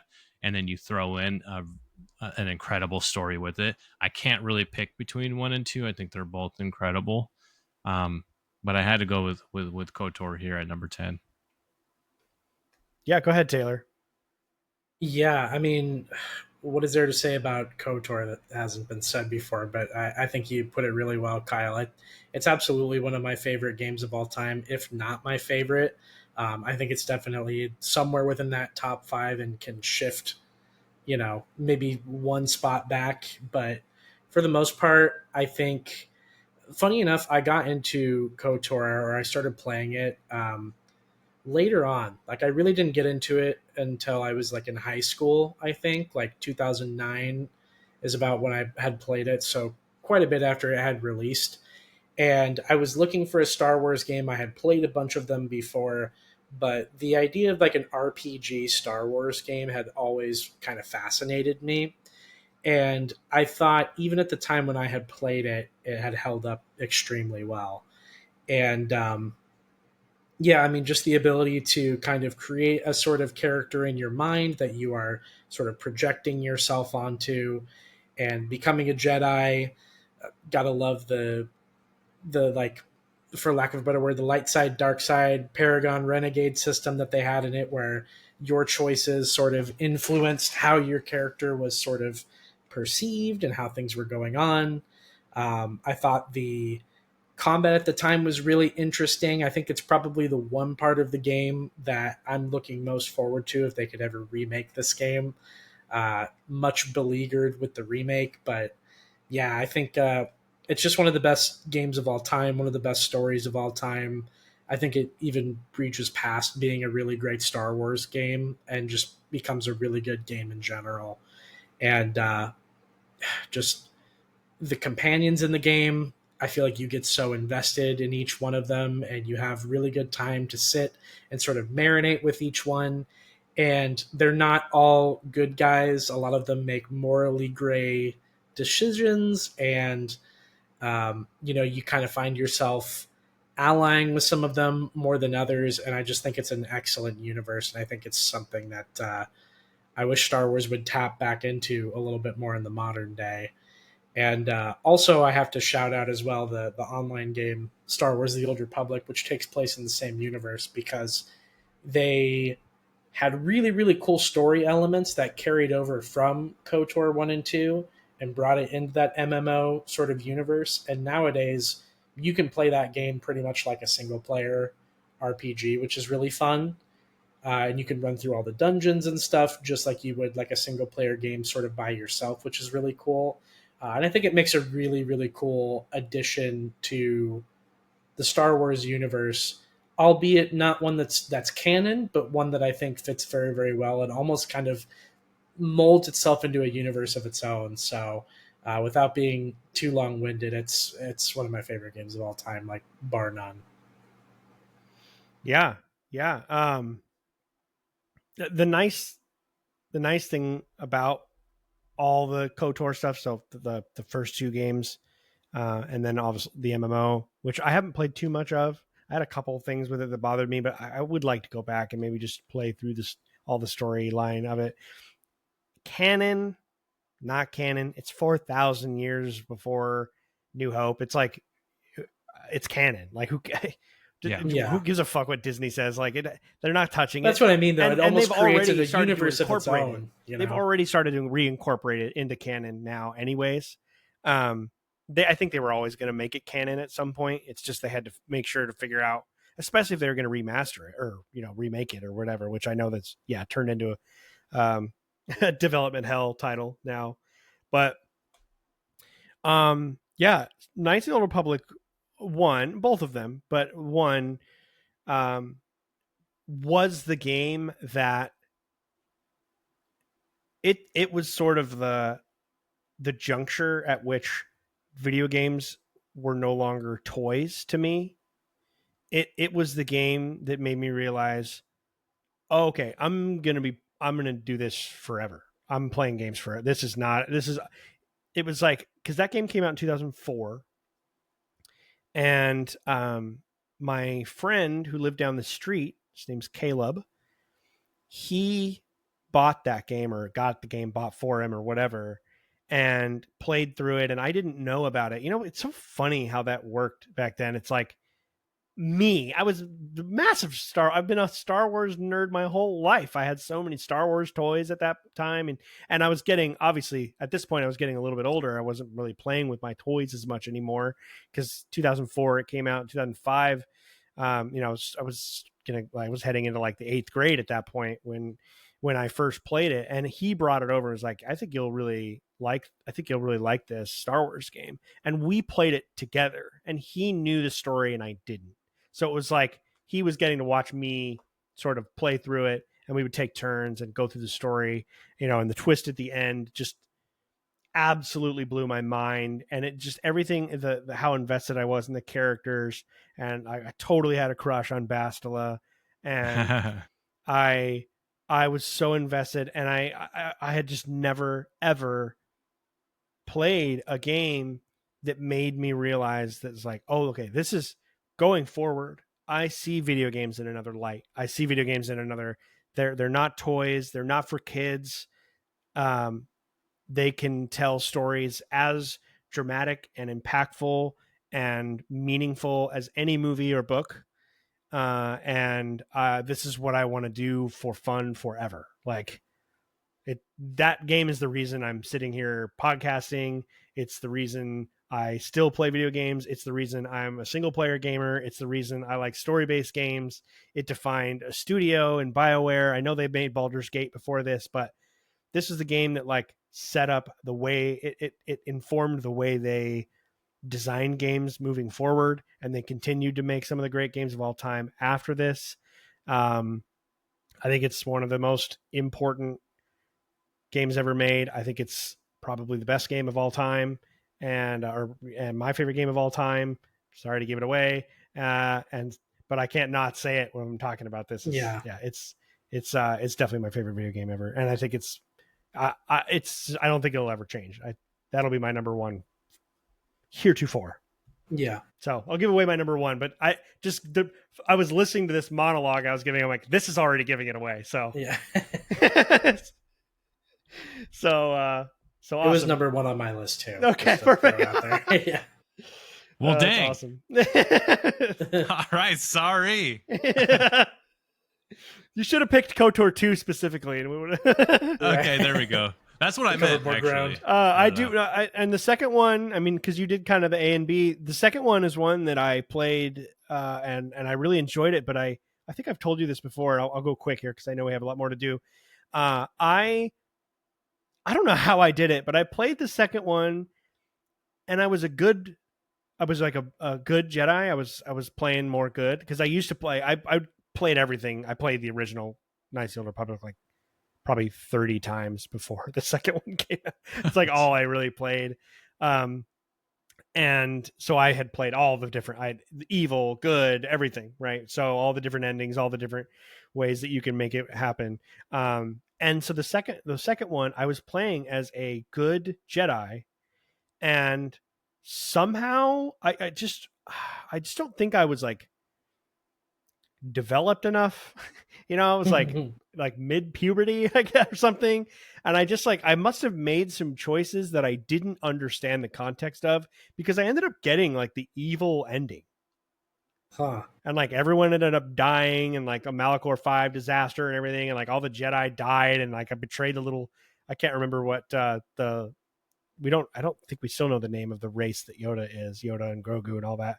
But I can't remember his name. There's a Jedi Master of the same species in those games, and like I think he died, and I was like so upset and like felt so dumb and didn't understand where I went wrong or like what I did wrong, that it like temporarily ruined the second game for me, even though I finished it, and I never went back. I've only played through that game one time. And so at some point I'm definitely going to do a playthrough of both games, like back to back. And I happen to know that there are canon versions and canon like people, like the faces you choose. Yeah. So I'm gonna like do like a true to life canon playthrough of both of those at some point. So quote unquote true to life, I said. I'd like to do that too, because I've played enough of the second one to know I didn't like it at the time because it was hilariously broken, and I just never went back to it since then. Yeah, so it'll be fun it would be really Obsidian did. I think I mentioned that Obsidian did the second one, which is cool. Kind of the interesting confluence of history Obsidian has with all of these other legendary developers. They pick up, right? They're like, oh, hey BioWare, yeah, we'll do the second game. And then they go off. They're like, oh, hey Bethesda, yeah, we'll do a Fallout game for you. And they just kind of pick up the pieces. All right, Taylor, you're number 10. Yeah. So my number 10 has got to be Batman: Arkham City. I've been a comic book fan for a very, very long time, and I've been a Batman fan for even longer. I've been a fan of the original Bruce Timm animated Batman series with Mark Hamill's Joker and Kevin Conroy's Batman. And whenever I think of Batman, Kevin Conroy's voice is still the one that rings in my head whenever I think of that character. And Yes. So when the Arkham games had kind of first released, I played Asylum and obviously really, really loved it. Yeah. I loved how much of a Metroidvania it was, and how you could go through different parts of Arkham and, get pieces that would unlock later parts of the levels. And the boss fights are really, really fun. And I also loved how it had that almost kind of Assassin's Creed like combat where you're sort of bouncing around between a bunch of people and slamming thugs' faces into the ground. I just thought it was so cool. The stealth was such a good love later. It's so fun. Right. And the Arkham City, I think, took a really good formula with Asylum and just did it even better. I mean, the open world was better. Gotham as an explorable space was really fun. And it was one of the few games I played that are kind of like those checkbox sort of open world games where I just had a lot of fun going around the map and exploring. There were secret villains in the game that you wouldn't experience if you were just going through the story normally, which were really, really cool to engage with, and got me introduced to Batman villains in the Rogues Gallery that I had never even experienced before in the animated series or the comics or anything like that. So it was just really, really good. I think that the story is phenomenal, and the final villain being Ra's al Ghul, I think was just a really, really well done. So overall, I just love that series in general. Particularly, I think the first 3 games are phenomenal, but I just find Arkham City to be exceptional, and I think it does Gotham in the open world better than even Arkham Knight, which released many years later. But I just think it's the complete package for me. So when thinking of kind of some of my favorite games of all time, Arkham City is definitely up there. Yeah, that's a great choice. The Arkham games are phenomenal. As someone who didn't really come up with the comic books, I did love the animated series, both Spider-Man and Batman. That's sort of was like my introduction to those characters at all. It was like the late 90s animated series. So when those games came out and they were getting 9 and 10 and 9 and 10 in reviews, and Kevin Conroy was voicing it, I remember picking that up later on and just being like, man, these games are great. Also another great candidate for a replay, because they're all on modern hardware and they're really affordable, and they all come together in a package and they're all remastered, and just a great Batman story just to play through 1, 2, and 3. Really good choice, man. Love those games. Yeah, I have to check that game out. Yeah, I would play all 3 of them, man. Oh, dude, no, those will 100% be experience points. They're not super long. They're absolutely phenomenal. All 3 of them have something really special about them. That'll be a ton of. We could blast through all 3 of those games in probably like a couple of months or whatever. Yeah, I'm due for a revisit too, so that'd be fun. So, cool. We'll put it on the list for candidates for experience point. Number 9. Okay, so I've got a new entry. This was new to my for my previous list. There's some changes. I'm very curious if either of you have this on your list or not. My number 9 is Cyberpunk 2077. No, but would definitely be in the top 15. Yeah, Kyle? No, it doesn't quite make it. Yeah.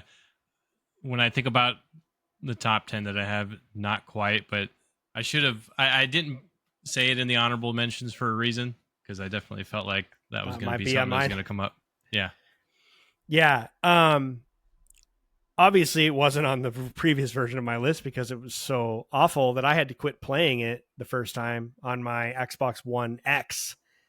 Which should have been able to run it. I mean, the One X has a more powerful graphics card in it than a GPU in it than the Series S does, but didn't matter. The game was just broken through and through. So I just put it down for a really long time, and CD Projekt Red just kept updating it. They added in Phantom Liberty, which it sounded like that seemed like this is the moment where if you wanted to come back and play this, we fixed it. We're really sorry. Here's Phantom Liberty. It was getting insane reviews, and so I went to replay it. It was last year, I think. Yeah, it was last year. That was my choice. I mentioned earlier, kind of the way that I get through my games every year. That was like my early fall or late fall, early winter choice. This is going to take me through into this year, and I played through the whole thing, and it's just a masterpiece. And I'm such a sucker for cyberpunk as a genre. Blade Runner, both the Blade Runner movies would probably be. It would be hard for me to choose which one would, but those would definitely be in my top 10 movies of all time. I love the music and the style and the just sort of like the dystopian future that unfortunately feels more and more realistic every single day of our lives. And I think the setup of having this murderous, extremist, terrorist, anti-corporate terrorist rebuilt onto his whole personality and memory and being rebuilt with AI onto a chip and then shoved into your head, and you have to live with this guy. And it just, the whole setup of the story is so phenomenal, and it tells the story in an incredibly paced way, and it just never lets up and it never lets down. It's paced like perfectly. I love the voice actress. I didn't play it with a male version yet, but the voice actress for female V is just one of my favorite voiced character of like protagonist that you can make. I think she just did an absolutely incredible job. All of the performances are top tier. The gameplay is absolute blast. It's so customizable. You can be stealthy. You can create any hybrid class you want. You can be just a straight up like Doom Doom Marine if you want, and just blast everyone into pieces. There's so many different ways to play the game, to experience the game. It's such a rich open world.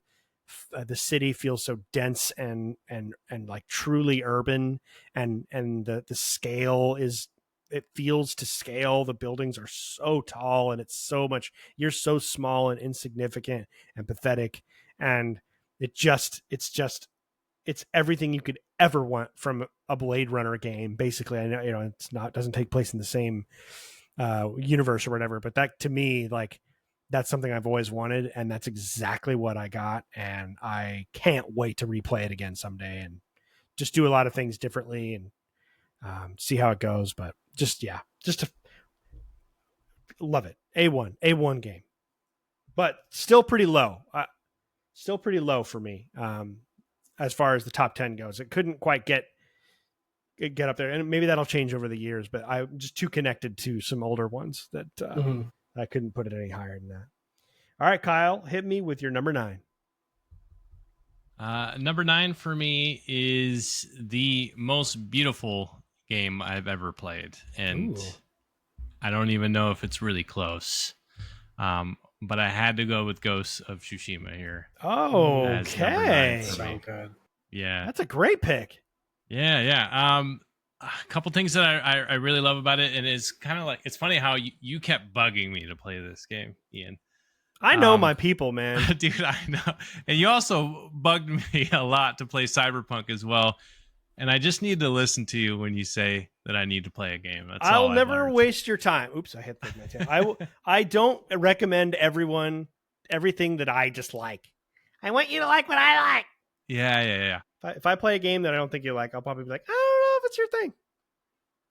Well, we happen to usually like the same games. So yeah, we do. We tend to. But yeah, I mean, I just to start off, obviously the game is incredibly gorgeous. If you haven't played it, I mean, you're gonna see some beautiful scenes of really what Japan does look like, and I do want to travel to Japan. Side note, at some point.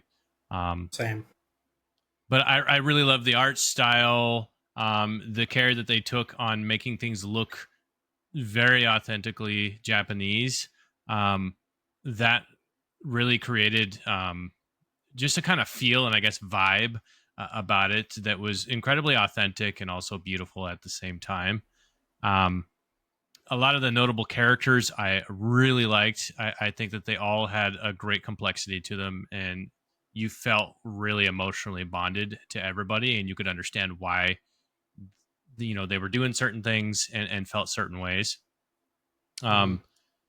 It's really action packed. The mechanics are incredibly fun. It has a good combination of like being a stealth kind of Assassin's Creed like game, but then also having that fun hack and slash feel at the same time. You could really kind of approach it however you wanted to, because they did allow you to have, to level up certain types of skills with that, which also plays into Jin Sakai, the main character, quite a bit, because he is a person who is struggling between being this honorable samurai figure, but then also realizing, that is the exact reason why that Kodokan is so successful in destroying large parts of Japan right now. So you kind of can see the hypocrisy and the blind side, so to speak, of traditional, Japanese culture at that time. So I really love that kind of aspect of it, of his, the relationships that he develops and whatnot. And I have to say that the last few hours of that story are some of the most memorable moments in gaming that I can personally think of. And it honestly takes me a lot for me to get emotional. But those last few hours really messed with me and scarred me for the rest of my life. And I think back of it fondly, of course. But at the time, I remember, I think you were there Ian, when I was going through the last end of it, and I remember looking at you. I was like, "No, dude, don't tell me that they're making me do this right now." Like, but in a good way, because it's like, yeah, it's so hard, and you feel so close to all these characters, and so it was emotionally draining for me. But when that happens, I always feel it always leaves a mark for me, and so that's why I had to put Ghost in my top 10. It's not quite up there with the others, but man, that story is incredible, and it makes me incredibly emotional. So I'm curious if you guys maybe have that on your top 10. I don't. I don't have it on my top 10. No, not here either, but it would be an honorable mention for sure. Yeah, absolutely. No, it was just a special game. The powerful art direction, I feel like too. Like, it's beautiful graphically. The fidelity is top notch, but it's really strong in its art. It looks, you could see a screenshot with no characters and know it was Ghost of Tsushima. There's just something. It looks painted, but still realistic. It's hard to nail down. But I feel like that's maybe second or third, like, most important thing in a game. I mean, that's kind of a big reason why Bloodborne was on my list. It's similar way, like, you would just know it's such a powerful art identity. You don't need to see anything signature from it, but you could still just be like, oh, I know what that is. That's Bloodborne. That's Ghost of Tsushima. Like, instantly, you just recognize it. So, and I think that's rare. There's a lot of basic stuff out there. Taylor, you're number 9, right? Is that correct? Am I on the right track? Yeah. Okay, you're number 9. Yeah, my number 9, continuing with my comic book theme here, has to be Spider-Man 2018. Oh, hell the yeah. Sony exclusive one. Starting off for me, like I said, I've been a Batman fan for longer than I've been a video game fan, and the same thing is true for Spider-Man.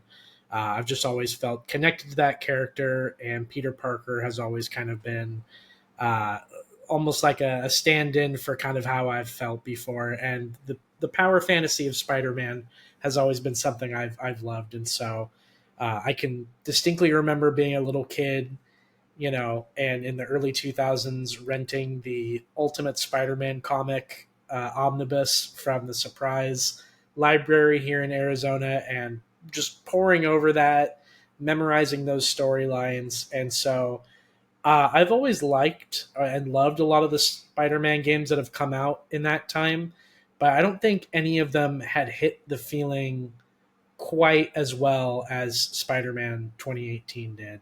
And I love the story of it. I love that it's an older Spider-Man, an older Peter Parker who's kind of been doing it for a while. I feel like in the modern day we get a lot of origin stories, and over and over again.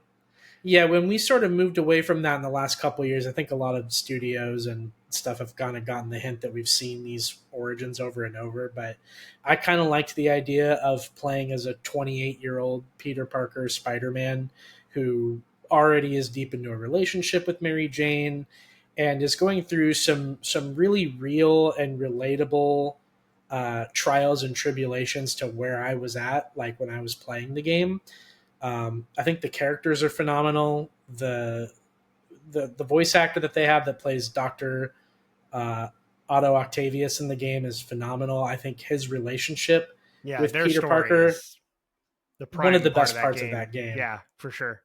Yeah, absolutely. And I just love how the game ultimately culminates in a fantastic ending that really kind of like pulls on the heartstrings a little bit. Like, it was definitely one of those games I was not expecting to hit me as hard as it ended up being. And I also think it's really cool that they created a Spider-Man villain from the game that had never been done before and never had showed up in movies or comic books, in Mr. Negative. And his relationship to Peter Parker is very, very interesting, and I think makes another really good wrinkle in the game of having this like mentor who has a dark side to him, and how that shines through the game multiple times.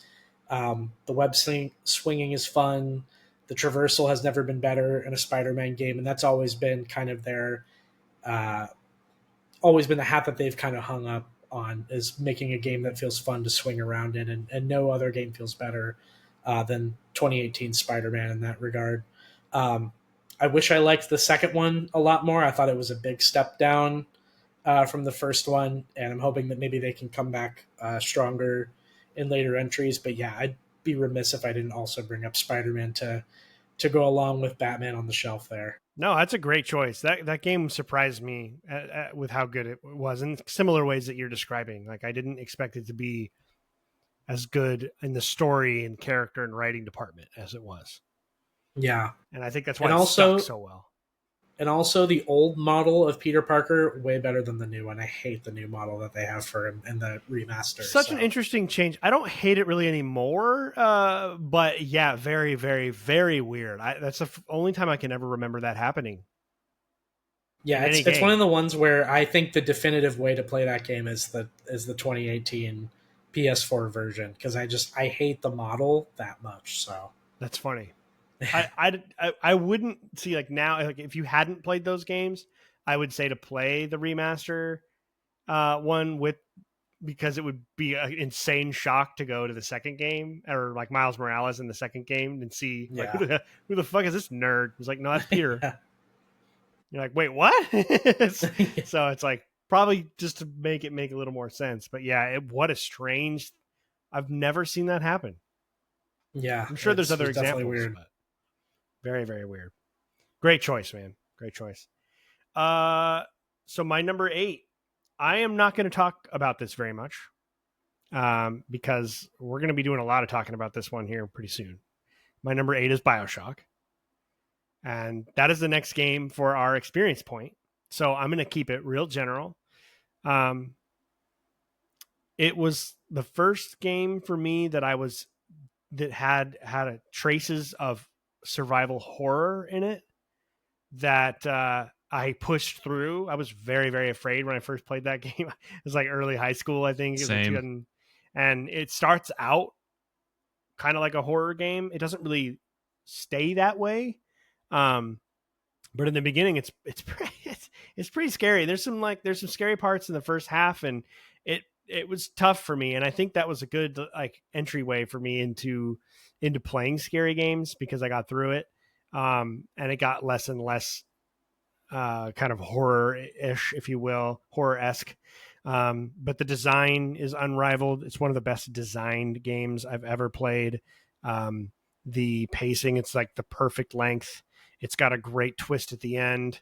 It's got a kind of like Bloodborne. This is another one of those games I was talking about where it's very much like you're walking into a place where all hell has broken loose, and then some time has passed out since then, and you're piecing it all together. I'm just a huge fan of that.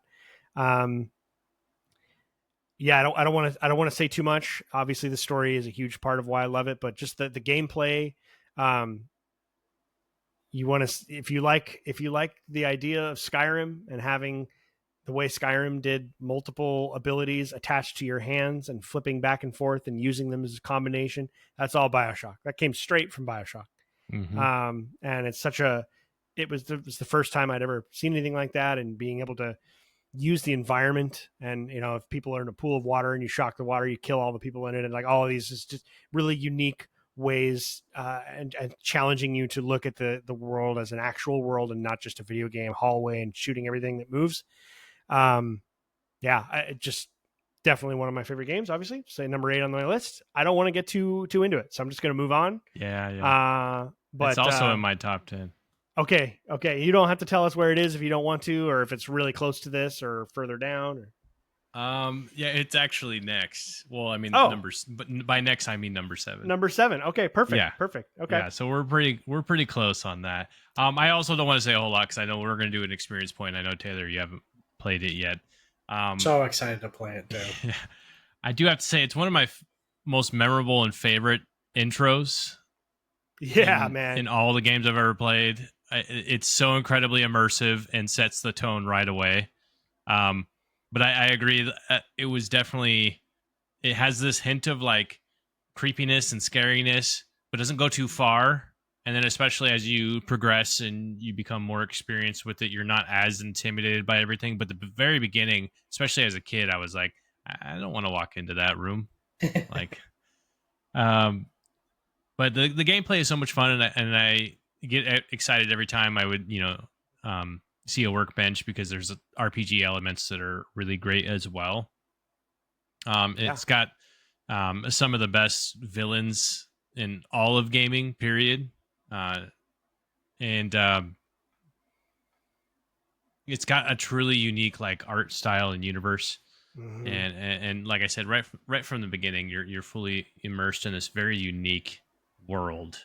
And yeah, I can't wait for you to try it. I don't want to say any more. I'm so excited to play it again. It's actually been quite a while since I played through it, so I'm really looking forward. I've never played the remasters ever. I don't think I have.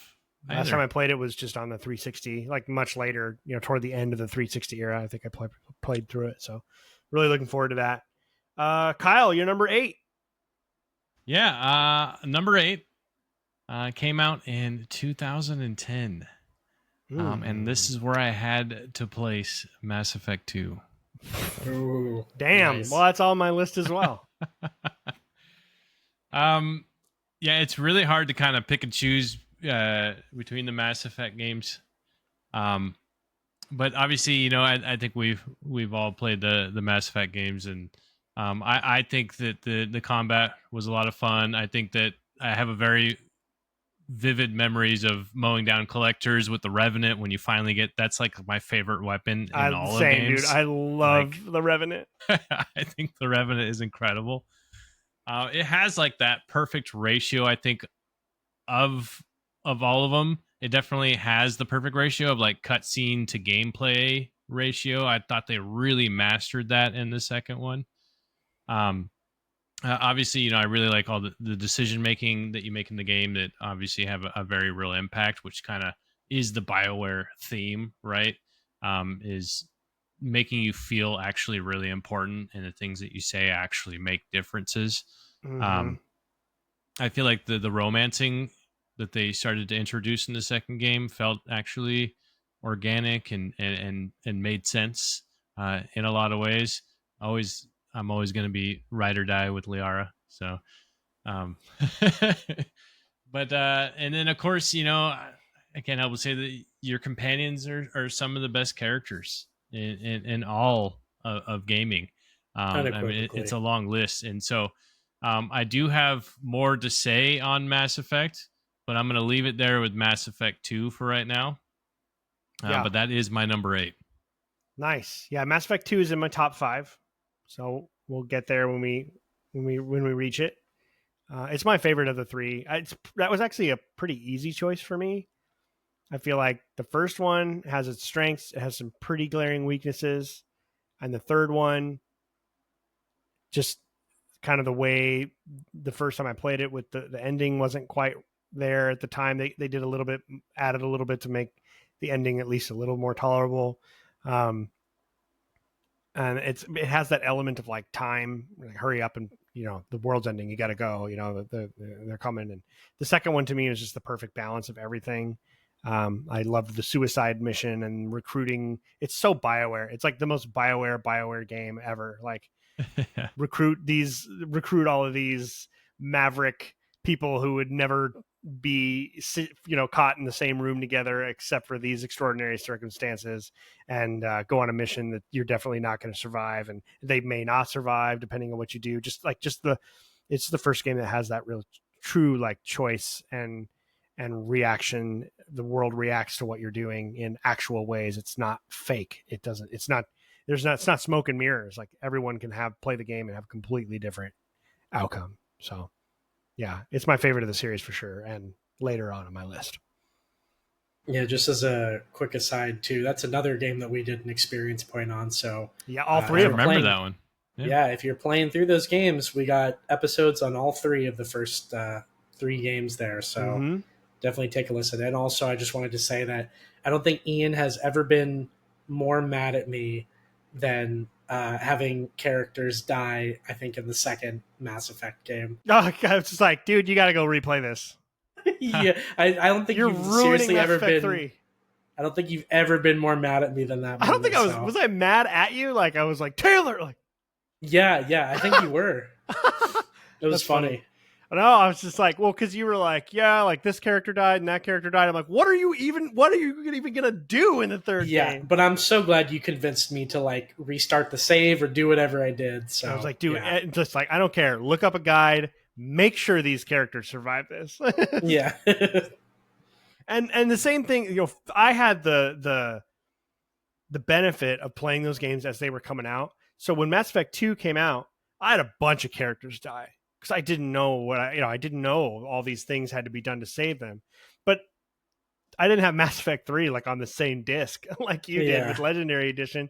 So I was like, oh, I'm going to play that again. That was awesome, you know, and I'm going to play that again. And I just played it again and I figured it out. And I played through it multiple times and eventually figured out how to get everyone out alive. But so I got to have that true moment of like, oh my God, I had like 4 characters die, you know, on me.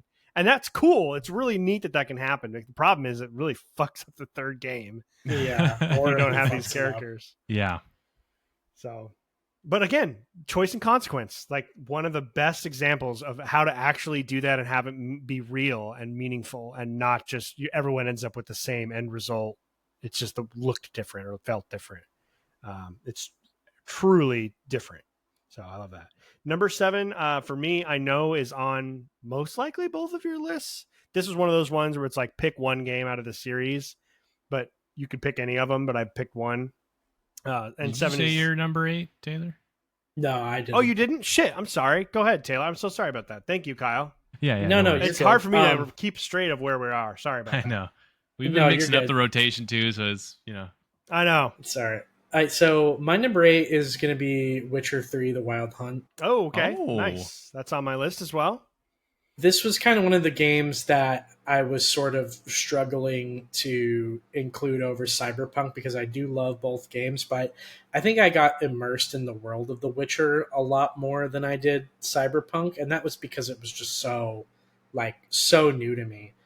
And I remember you and I having a conversation about this, Ian. I think I was over at your house, and had to have been like maybe a week or two before you moved back to Washington. Okay. And we were talking about The Witcher, and I was like telling you about how like I had like started it up several times and just like couldn't get into it. And like you had given me this like dissertation on the Witcher universe and like how everything works. And even if I hadn't read the books or played the other games, like you caught me up really well to speed on the lore. And I felt like I at least knew enough to get going. So I got into the game, and for whatever reason, the third time I played it, it like clicked for me. And that's awesome. It probably is legitimately one of the few games I think is really, really, really difficult to get into unless you either haven't played the games or like watched the TV show or read the books to at least get yourself somewhat familiarized with the universe. I just think it's one of those games it's extremely difficult to do that. But, I mean, we've already talked about it a lot before. The side quests are just as memorable, as unique, and fun to play as the main story quests in the game. You just have this massive world to explore, and, like, the continent in itself is a dark fantasy universe and setting that is really unlike anything I've ever seen. And, you know, you want to talk about the big players in the space with, like, Game of Thrones or Lord of the Rings or any of those other high fantasy stories. It tells a story that is completely unique and on its own. After playing through The Witcher 3 and sinking like 80 to 100 hours into it, I read through the first 4 books. I watched through the TV show. I think I watched like the first like 2 seasons of it and really just kind of like immersed myself in that universe. And it's been a very, very long time, honestly, maybe even ever, that I've gotten that engrossed in like a multimedia sort of property like The Witcher. And now it's one of my favorite games of all time. I love Geralt, I love Ciri, and all of the other characters in that universe. And I'm really excited for the future of that franchise, and so excited for the fourth one. Can't wait. Witcher 4 is gonna shut shit down. Oh, dude, I'm taking like multiple days of PTO whenever that comes out. Yo, you got to. I'll break a leg if I have to. I also just quickly, when you began talking about Witcher 3, I went through and started putting next to each of my games like numbers. I wrote down Kyle/Taylor, Kyle/Taylor for every time we've done one. So now I'll write your names as we go, and I won't forget the order. Dude, you're good, man. I know. I just don't want to forget anybody because that sucks. Witcher 3 is on my list. It's higher. It's in my top 5. I remember when this came out, Taylor and I were, and our buddies in Arizona were doing a YouTube channel called Zero HP. Yeah. And it was just a big mishmash of all kinds. We had like a podcast, and we had video reviews, and we had discussions, like roundtable discussion. It was just like all over the place. It was just us. Fun though. It was such a blast. But I was having like a fucking meltdown when everyone was picking Bloodborne for Game of the Year in 2015 over Witcher, and I loved Bloodborne, but it's on my top 10. But I was like, no, like, you guys are crazy. I just couldn't handle it. And like none of them had played it. They were all like, yeah, but it's just like, just like an RPG. I'm like, no, it fucking isn't. I was so mad. We were getting like legitimate fights over Witcher 3. And I was like, I became like the Witcher 3 guy because no one would play the fucking game. And then in the group, like none of you guys would play it, and I would just go on and on and on. I was intimidated though. I was man. like a preacher. It's an intimidating universe to get into. Yeah, if you're completely uninitiated. That was the game that took you years of telling me to play. I know. That is my relationship with this game. Is like everyone I know, and like I felt like one of these guys, outside of Lumen Field or whatever, every Sunday during football season with the giant sign of like, why you're going to go to hell. And my megaphone, and I'm out there like, if you don't play Witcher 3, you're not a real gamer. Like whatever the hell it is I'm saying. Except for the difference is like, if you listen to that guy and that guy is me telling you to play Witcher 3, then you come back to me when you finally play and you're like, hey, Witcher 3, it's like one of the best games I've ever played. I know! That's what I've been saying! I feel like that's a crazy person when I talk about Witcher 3. But everyone's played it now, so we're good. It's all is set. But yeah, I was definitely like it now. What a big game. Evangelical. Yeah, it exploded. Yeah. So yeah, and it's funny because I remember I was uninitiated into that world as well, and Game Informer had a cover story for Witcher 3 before it came out. And I just remember just being taken with it with the art and just reading the articles about everything they were doing, the development. And I was like, okay, so it's a third game, and we've talked about this before. I am not the kind of person that starts with a third entry in a series. Like, no way. So I didn't have access to the first game, so I looked up a synopsis of it because it was PC only at the time. I didn't have a gaming PC, and then I bought Witcher 2 on 360, and I played through that, and I loved it. I just loved the world and the characters and everything. So second one's very, very good. Second one's fantastic.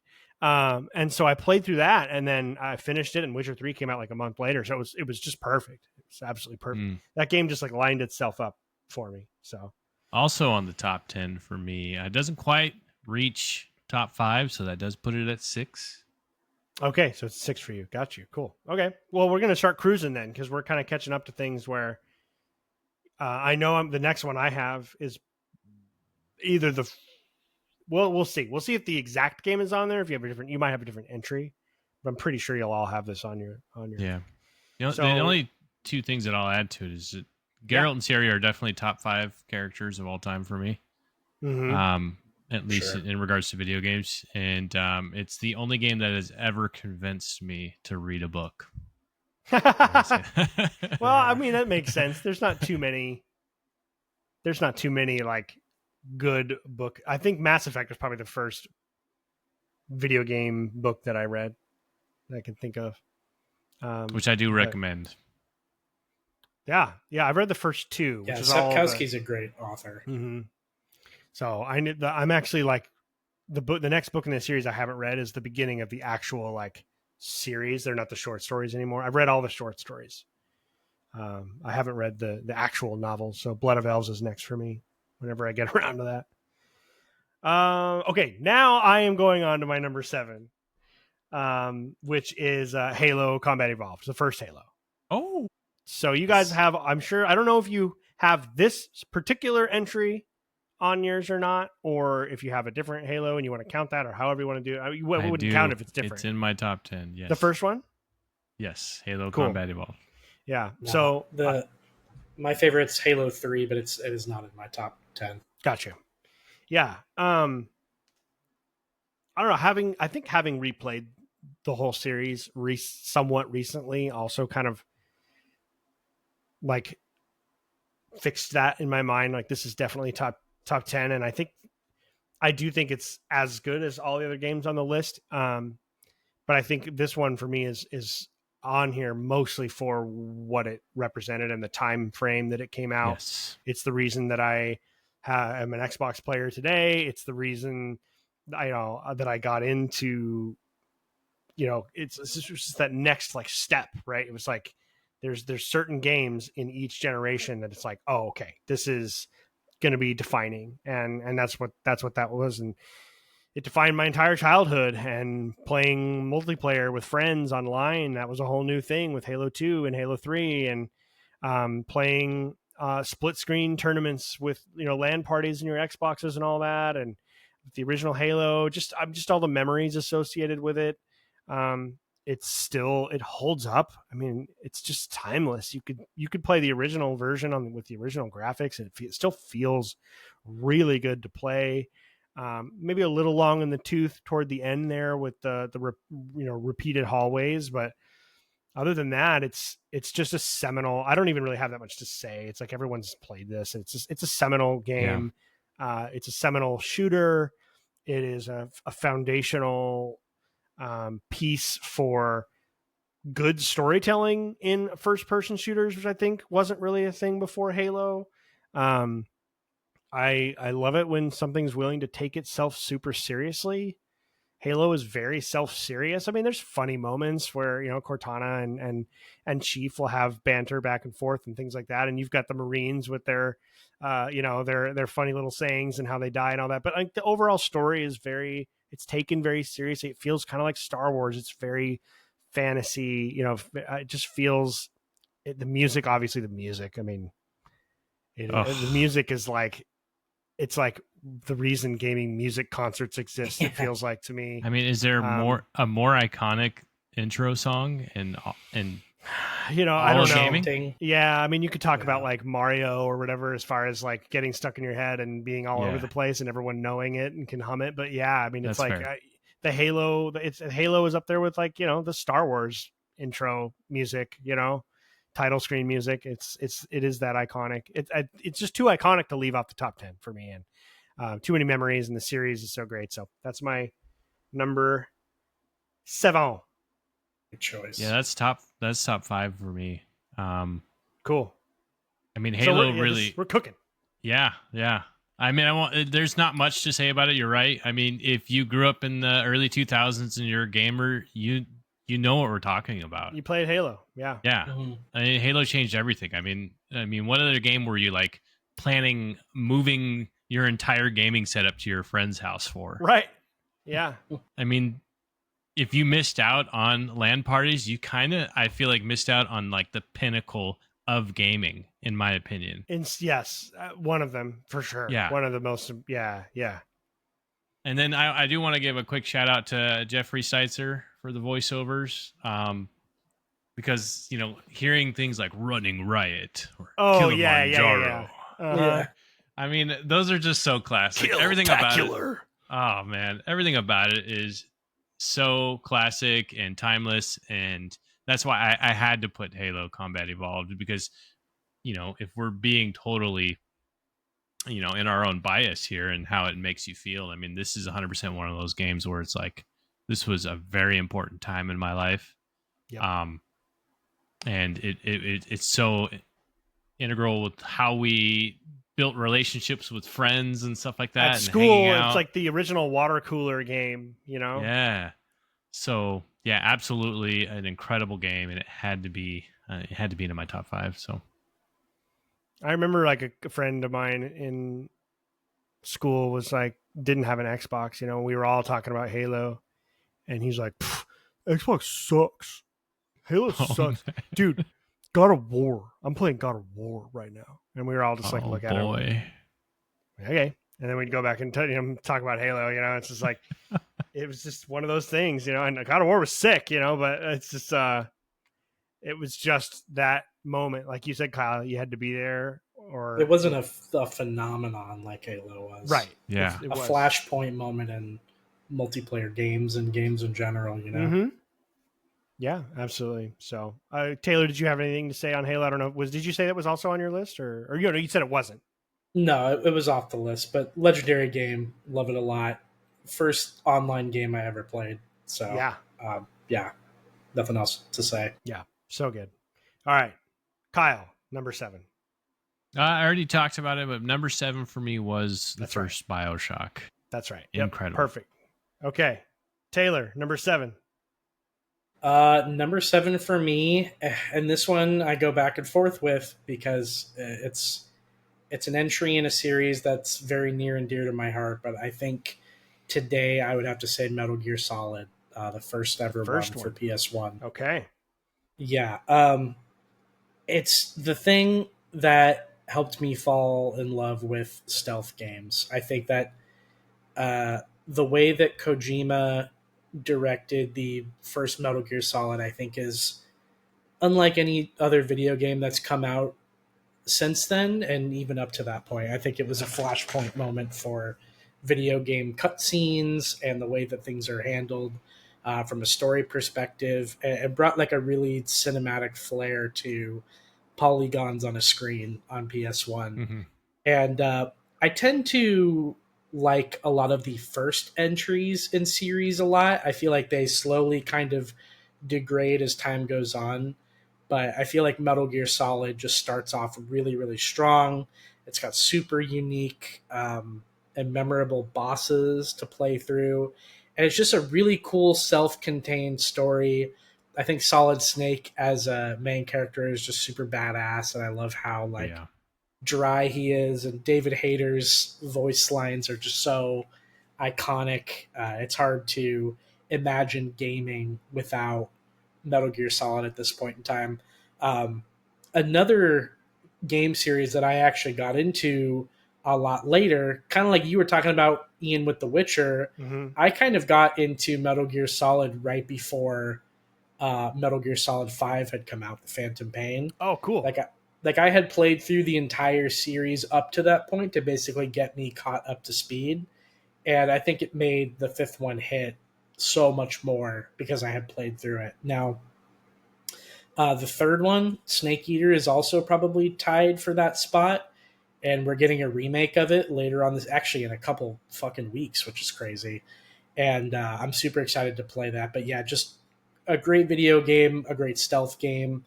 And I'm so excited to see what they do with the third one here coming out in a couple weeks. Yeah, that's one I've definitely got to get into because I remember playing Sons of Liberty a long time ago and absolutely loving it. Of course, I was young at the time, so it was kind of dependent on whether or not I had a PlayStation or an Xbox. So yeah, what games I was playing. But man, that's a really great game and definitely something that I want to get back into. Yeah, Metal Gear Solid for me has always been a difficult one, not for a few different reasons, but particularly because I'm so paralyzed by not jumping in at a random midpoint. And I know that they don't follow chronological order. They jump all over the place and kind of connect. Yeah, the third one is technically chronologically the first one. Yeah. So when the fifth one came out and it was just killing it, game of the year and 10 out of 10 and 9 out of 10, all these kind of things. People were like Witcher 3ing it to me, like, oh dude, it doesn't matter. It doesn't matter. Just play it. It's so good.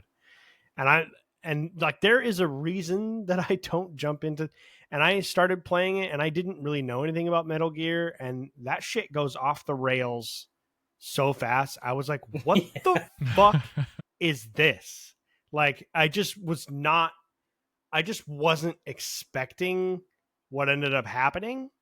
And so within the first few hours, and just like, I'm like, there's like this chick in a bikini that's rubbing herself with water. I'm like, this is fucking nuts. Like, I'm out of here. This is crazy. I'm done. Like, this is too outrageous. And I'm so confused. I don't know who any of these people are. They're just talking about shit that makes no sense. They're just like, yeah, and when Kickeritis went through and backdoored the other guy, then we went in and did this, and we're on the chopper back in Nam. And I'm like, what? Who are you? I don't know. What is happening? And so I just quit. Playing. I'm like, I don't know what the fuck is happening. I've got to start from the beginning, I feel like. And it's been one of those things where it's like, I am not against playing the first one in some kind of original emulated format or whatever. But I keep hearing like they're remaking the third one. And then are they going to remake the first one? And like the third one's actually earliest in the chronological order. Should I play that? Like, I don't. So I just don't. I need someone who understands the series as a whole and is going to be patient with me and tell me what to do and introduce it to me, and I will give it a fair shot. But I just, starting with MGS5 is the worst mistake I ever could have made, and I should listen to my own rules on that, and I didn't. Yeah, I think I'll report back to you when I play through the remake of the third one. Okay. Because I have a feeling they're going to change the story around a little bit to be played more like a first entry. Okay. As it currently stands before the remake comes out, I think playing through them 1 through 5 is probably the best way to do it, because it's almost like playing or watching Star Wars kind of like in order. Like, yes, it will make sense, but there are reveals that happen later on in the series that, like, if you don't experience it in chronological order, will not make sense, or at least your enjoyment of it will be hampered. Mm-hmm. So I think previous to like this starting with Phantom Menace kind of a thing. Yeah, exactly. Having never seen any of it before. Yeah. 100%. Yeah. Mm-hmm. And it's like, you could do it, but it's probably not going to hit the same way. Right. So yeah, I'll report back on it and let you know. Okay. Yeah, because I want to give it a fair shake. I mean, I know it's not really my type. I know like Kojima really likes insane things, and I have a hard time with some of the outrageous stuff, but I'm willing to try it. I really do want to play the Death Stranding games. Me too. So I just, he's clearly brilliant. So I want to do it, but I don't want to fuck it up and try and play the fifth one, because that just confirmed my whole theory on what I feel about doing that, jumping in. I just don't like doing it. So I'd almost rather miss the series than just like randomly play something out of context. Yeah, understandable. Number 6 for me. This might surprise you guys. Both of you probably expected this to be in my top 5. Number 6 for me is the Elder Scrolls 4 Oblivion. At number 6. Yeah. Do you guys have this particular one or any of the other Elder Scrolls on your list? Not on mine. Another honorable mention. No Elder Scrolls 4. Elder Scrolls just outside. Wow. Yeah. I'm surprised by that, given the amount of hours invested. I figured you might have it somewhere, but we were getting down to the lower end here. So, yeah, this used to be a lot higher for me. It's gone down just because a few other games I had to put in front of it. I would say the original one. I don't have any issues with the remaster. I'm so happy they did it. I love the way they dropped that. It's beautiful. I'm not pissed about how it's a little bit more realistic. I feel like the insanely bright color palette of the original was really just a way to make up for the fact that they could barely get the thing to run on that on that hardware with that amount of power. And it just sort of helped make up for the poor graphics for visuals in the original game. But I feel like the Elder Scrolls 4 is the perfect, kind of like Mass Effect 2 is kind of the best combination of the ones before and after it. Morrowind had a really powerful sense of place and sense of mystery. But it had a really interesting storyline that was not super easy to follow. It's very text heavy. And Skyrim is probably not quite story driven enough. The quest lines leave a little to be desired. They sort of feel like they are anticlimactic. And the Oblivion is like this nice balance where it's more accessible than Morrowind, but it's a lot more narrative focused than Skyrim is. It's a little bit less of a sandbox and more of like a role playing story based role playing game where they do focus in on the story, and all of the stories are really good. The Fighters Guild was probably like the weakest of all of them, and it's decent. But the Mages Guild is fantastic. Obviously, the Dark Brotherhood is like the most legendary faction quest of any Elder Scrolls or game. I mean, it's just one of the most memorable few hours you can ever spend, really, just going through the Dark Brotherhood. I think the main quest is fantastic, and having Sean Bean voice Martin Septim, and just the way that you get to meet the Emperor. You're always hearing about the Emperor in all the older Elder Scrolls games. Morrowind was my first one. I've never played 1 or 2, but you're always the Septim. Uriel Septim is in like all the games in some way, but he's never actually in it. So you actually meet the Emperor face to face, and I don't know. There's just something about the music. Is all the Elder Scrolls music is great, but Oblivion just has this really magical, pleasant, gorgeous soundtrack to it that I think is probably my favorite of all the Elder Scrolls music. And I think music is a big part. The soundtrack, the score for Elder Scrolls games is like a third of the experience. It kind of feels like to me. So and I liked that they kind of dipped their toes into more traditional fantasy, Lord of the Rings fantasy with goblins and just kind of the way it felt. It didn't feel Norse like Skyrim did, very driven by this Nordic feel, or Morrowind being so alien, and the mushroom trees and kind of this like kind of dreamscape nightmare thing going on. Was really cool. I like the sense of place in Oblivion, and it was just another one of those games, right? It was like Halo for the original Xbox, and then KOTOR 1 for the original Xbox, and then you had like the Halos and Gears for 360, and like this was like the 360 pinnacle, one of the 360 pinnacle games, like just another one of those games that just kept hammering me down. I'm like, man, I'm so glad I play on Xbox when I was at that age, because they had so many games that were just exactly what I wanted. So that is my numero 6. Okay. Kyle, I don't know if you guys want to talk about Oblivion at all. Sorry, I'm just trying to. I'm trying not to belabor too much. Yeah, we should get them moving. Number 6, so I've already talked about it, is The Witcher 3 for me. Perfect. So yeah, we can get. Here we go. We're catching up on all of our numbers here. Yeah, Taylor, what's your number 6? Yeah, my number 6 is Resident Evil 2. Ooh, the remake? Yep, the remake. Yeah. Okay. Oh, hell yeah. Generally, I think all of the remakes of the Resident Evil games have been the best, most definitive versions of them, other than the third one. But the second one, I think, is exceptional. It came out in 2019. I think it is survival horror at its best, with the same sort of like campy, like Japanese feel that a lot of the other Resident Evil games have. I mean, what is there to say about it? I think the Raccoon City Police Department is a character in itself. Yeah. I think it's such a fun space to explore. I feel like I know those rooms and I know that police station like with my eyes closed.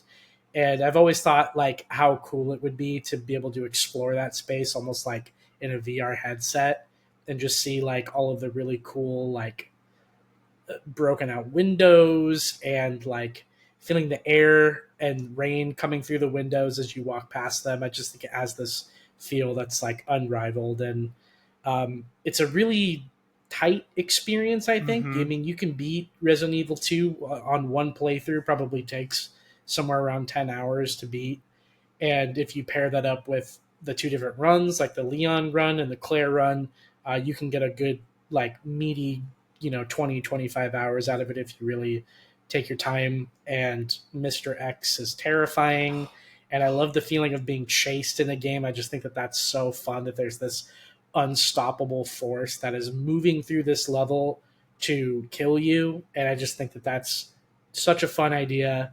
I've never played anything like that before. Well, somewhat like that before, but nothing that did that sort of getting chased by an incredibly scary monster quite the same way as Resident Evil 2. And it holds such a special place in my heart. Also, another game that we've done an experience point on, so go listen to that if you're interested. Mm-hmm. But God, such a fun game. And I was wondering if I was going to put 4 here because I love the remake of 4 almost as much as 2, but the horror feel of the second one, as opposed to the half horror, half action style of the fourth one, I think just edges it out for me. I agree. 2's the best. You picked You picked the right one for sure. I love it's that. So game. good. It's so good. It's so good. It's funny that we're kind of meeting, we're connecting here on our year 6 and my 5, because my 5 is Dead Space. Nice. So, and these are all kind of, they're bedfellows for sure. And we talked about that a couple of weeks ago, I think, about how those we oddly connected and recycled and connected again. And like Resident Evil is sort of inspired by Dead Space. Inspired back and forth. Yeah. So Dead Space is my number 5. You could choose the remake or the original, honestly. It would have been the same no matter what. They're both just masterpiece. I don't even really have I don't, if you've played it, you know. Like, it's the same kind of thing about the Raccoon City Police Department, right? Like, the USG Shimura is in and of itself the character of the game. It's the protagonist. All the different sections of the ship that you're having to explore and survive. And I love that it's such a typical like sci-fi horror story, but it just does it really, really, really, really well. It wears its inspirations on its sleeve, and yet never comes off as unoriginal or it doesn't feel like they're stealing from anyone, but they're so clearly inspired by so many things. They're so clearly inspired by Resident Evil and Alien and The Thing. I mean, you could just see it. It's plain as day, but they did it in such a way that they made it their own. And I think they, in some ways, did it better than all of them. I think it's probably the only game on here that I would like say, like, I do think it's like probably the closest to perfect that a game can be. Like, I've never experienced anything wrong with that. I've never run into any glitches of any kind. And I'm not saying no one else has. This is just my experience. But I've never had a negative experience with it. It's just like the pacing. It's like a 9 to 10 hour game. It's not too much. The story is really good. The voice acting is incredible in the original. That's the only difference. I do think the original voice acting is better because they had Lance Reddick in it, and the guy that they couldn't get Lance because he passed, sadly, in the remake, and the guy that they cast for the remake is definitely not as good as of a performance, but it's okay. It's still I think as close to a perfect video game as can be made, and it's probably even on this list for me. So you guys, I don't think I want to have anything to say about Dead Space. I'm glad you showed me that game. It's incredible. I love it. Yeah, we played through it together. You just watched me play through it. Yeah. I don't know about together. I watched you because I'm too scared. Yeah, Dead Space is on my list as well. Funny enough, it's my number 5. So hey, we met right up here. We're nice. Like really right there. But yeah, I actually I echo everything you said, Ian. I think we also did an experience point on this, so my extended thoughts are there. Mm-hmm. But I actually think that the 2023 remake of Dead Space is the definitive version of the game. I'd agree. For 3 solid reasons, I think. One, I think that the extra lore they added to Isaac Clarke's story with his family and stuff like that, I think makes the story a lot more better and ups the stakes. Agreed. 2, they got rid of that awful turret section in the game. Yes. Which is always the worst part of replaying that game. I hate that section with so hard. Burning passion. Yep. It's just it's also poorly done, I think, too. Mm-hmm. It's just, it's hard. It sucks. And then the third one, I love that you actually see Isaac without the suit on, and like you could actually see like what he looks like. And I love the way that they redesigned him. I think he looks really, really good. Well, I love that they, because in the second game, he becomes voiced, and you do see his face. You see his face, I guess, in the original too for a second, but and they got the same voice actor, and got him back, and brought him into the first game, and I think that just evens it out. And the fact that they're probably not going to make the second one it's a shame, maddening, because the second one's just so good. It's so good. It's kind of like Art Resident Evil 4 is, a little more action oriented, but really, but still very good. Special. Yeah, very good game. So I mean, the second one is still good. Like, those games are really timeless. I know that there are things about the first one that were improved by the remake, but it still plays like perfectly, and it still looks pretty good. So I would say to anyone who played the remake, I would still say go play Dead Space 2. Just play it. It's so good. Agreed. So good. Kyle, what is your number 5? Number 5. I remember pulling multiple all-nighters at my friend Michael's house from the moment I started playing this game. Shout out to Michael Zucker. What's up, dude? Hey. This is where I put Mass Effect 1. Okay, you got 2 on 5. There we go. My personal favorite. Yes, awesome. Yeah, I had to put it over the other two. I think there's multiple reasons. The largest reason being, the timing of it. It is the first introduction to the universe of Mass Effect, which is very special to me. Again, I do have very fond memories of when I first started playing it. Also, sorry to Michael, because it was his game at his house, and I kind of took over and could not stop playing this damn game. But I think the characters are so iconic and so memorable. Garrus, Rex, Liara, Captain Anderson. The list goes on. These are some of my favorite characters ever, and kind of how I judge other games in the future when it comes to character development and how I feel about characters. Just about everybody throughout the entire series, really. I really, really grow to care about, and they're so unique in their own right, and they all have their own trials and tribulations and things that they're, learning from and trying to work through. Obviously, the gameplay is really fun. I do think the first Mass Effect has a heavy RPG side of it that I really enjoy as well, that I remember. I was just so addicted to leveling all the different stats and different types of builds and whatnot. Those are things that I really care about when I play a game. So this game was not only incredible the first time I played through, but every single time I play through it, it's a ton of fun. And I think what really kind of put it over the edge compared to the other games is Sovereign for me. I think the interactions with Sovereign, especially on Vermeer, the first time you interact with them, is the best monologue of ever. 100%. I mean, he's my all-time favorite villain, and I don't even think it's close. I think that there's some things about it that kind of make you think about humanity the way it is in reality, and sometimes Sovereign will say things that is inherently evil and bad, but you're also like, man, he's got a point.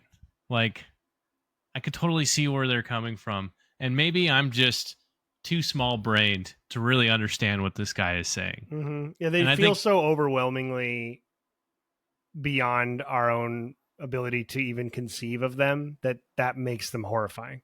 Absolutely. I mean, one of my favorite lines ever is we impose order on the chaos of organic evolution, and you exist because we allow it, and you will end because we demand it. Yeah, that was such a cold line.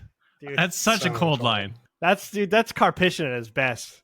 Yeah, Drew Karpyshyn was the writer for that, and that is his voice. He writes like that because he wrote KOTOR as well.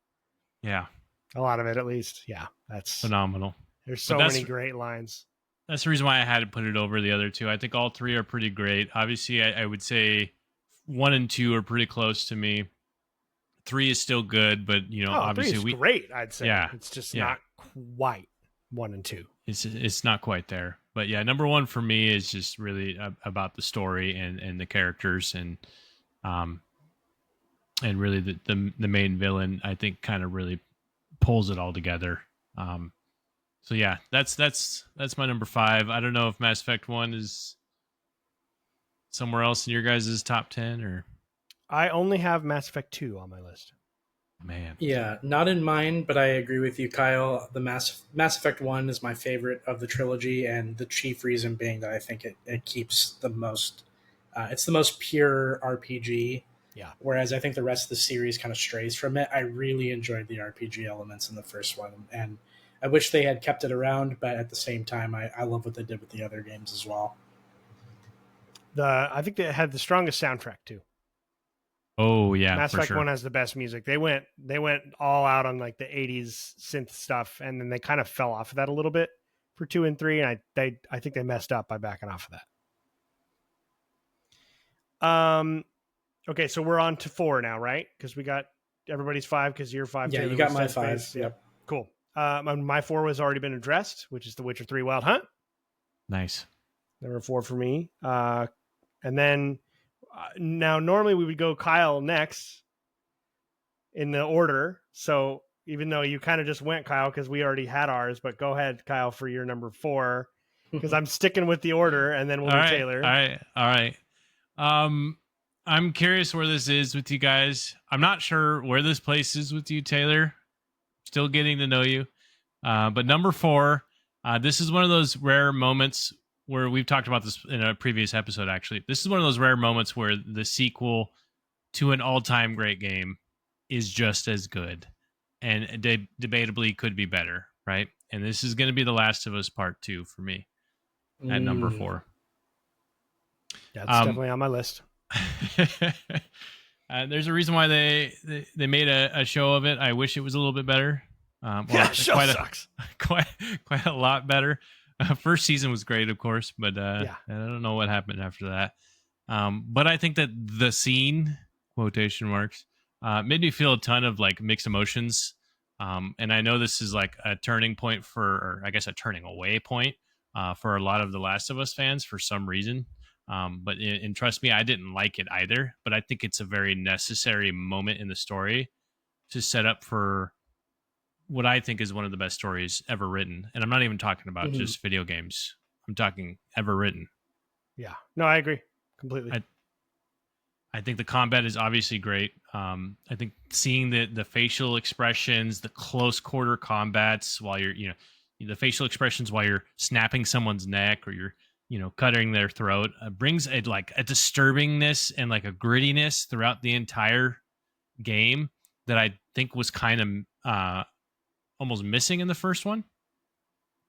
But it kind of like ties into the overall story of like, none of this feels great, but it is kind of a reflection of the dark side of humanity and something that we can all kind of relate to.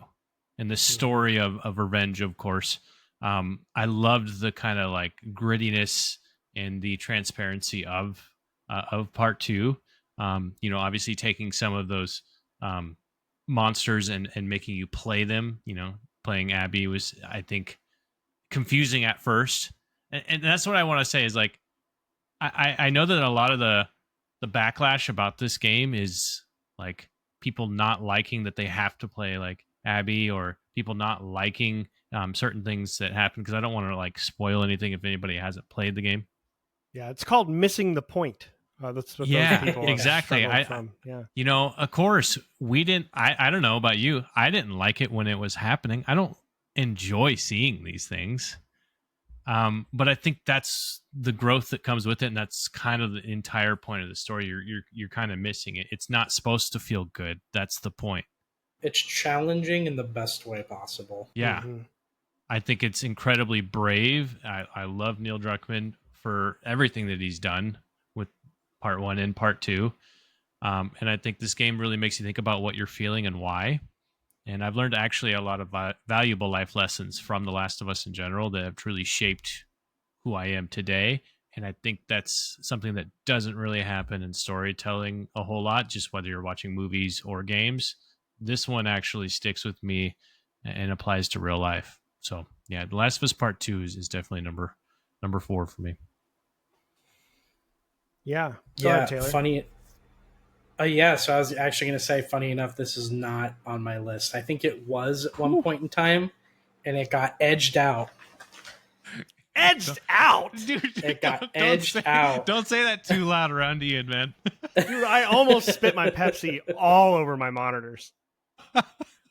Dude, yeah, when I was redoing this list, and maybe it's recency bias, there was one game that I thought was extremely special and did edge this out of my top 10. But yeah, I mean, if it's not like 11 on my list, it's like, 10A or 10B or whatever we wanted to say at the beginning. I think it's an incredibly well written game.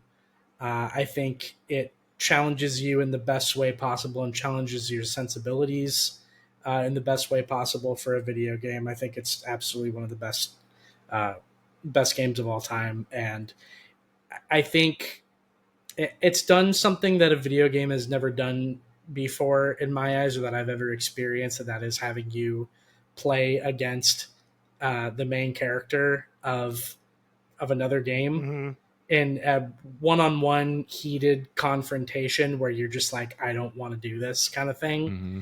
And that game is full of it. And yeah, I love that game a lot. So without going too much into it, it would be right there. I mean, depending on the day you ask me, it could be back in the top 10. Okay, well, we'll do this next week so you can get your list correct. Right. I kid. Yeah, just the way it plays. I think Last of Us Part 2 is a mirror. And there's been others, some of the best stories do act as mirrors for people to whole societies, or for people who are experiencing it. It makes you kind of look at yourself a little bit, both personally, but also from like a more 30,000 foot, like socially conscious way. And I think The Last of Us Part 2 uses what makes video games unique in the fact that you're physically controlling another character, and it uses perspective to force you, the royal you, the player, to leave the comfort of what you know and what you expect and what you believe is right, and see the world from someone else's perspective who you thought you hated. And I think right now, like in our world that we're living in, that's incredibly difficult for people to do. And it's become more and more that way as we all get more segmented and live in our bubbles. And I think that's why it was so divisive, because there's a lot of people who don't want to think about the things they believe and consider them and weigh them and see if they hold up and see if they're true, and think maybe some of these things I believe, maybe they aren't moral. And I think anything that unexpectedly forces you to ask yourself those questions, if you're not someone who can handle that kind of self-evaluation, then you say this game is shit and trash and I hate it and it's horrible and it's awful and I don't like it and I don't want anything to do with it and this is stupid and I can't believe they did this and this is not how you tell a story and all this stuff. And it's like I said earlier, just right over the head. If that's, I mean, and there are some things, I've heard some good criticism of The Last of Us Part 2, but yes, none of it has ever been about, it's never been about the events of the game. It's sort of how it handles the events and like the placing of them. And I get some things that people didn't like and about it in that way. And I don't think it's the perfectly paced game. It's a little too long, I think. Because it's so dark and dire and exhausting and awful.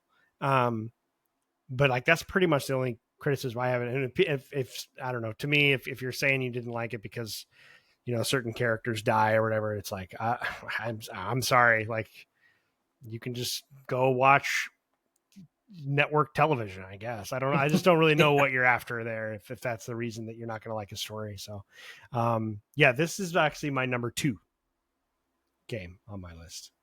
It was going to be number 1, but I couldn't quite move it. So, okay. Taylor, right? For number 4?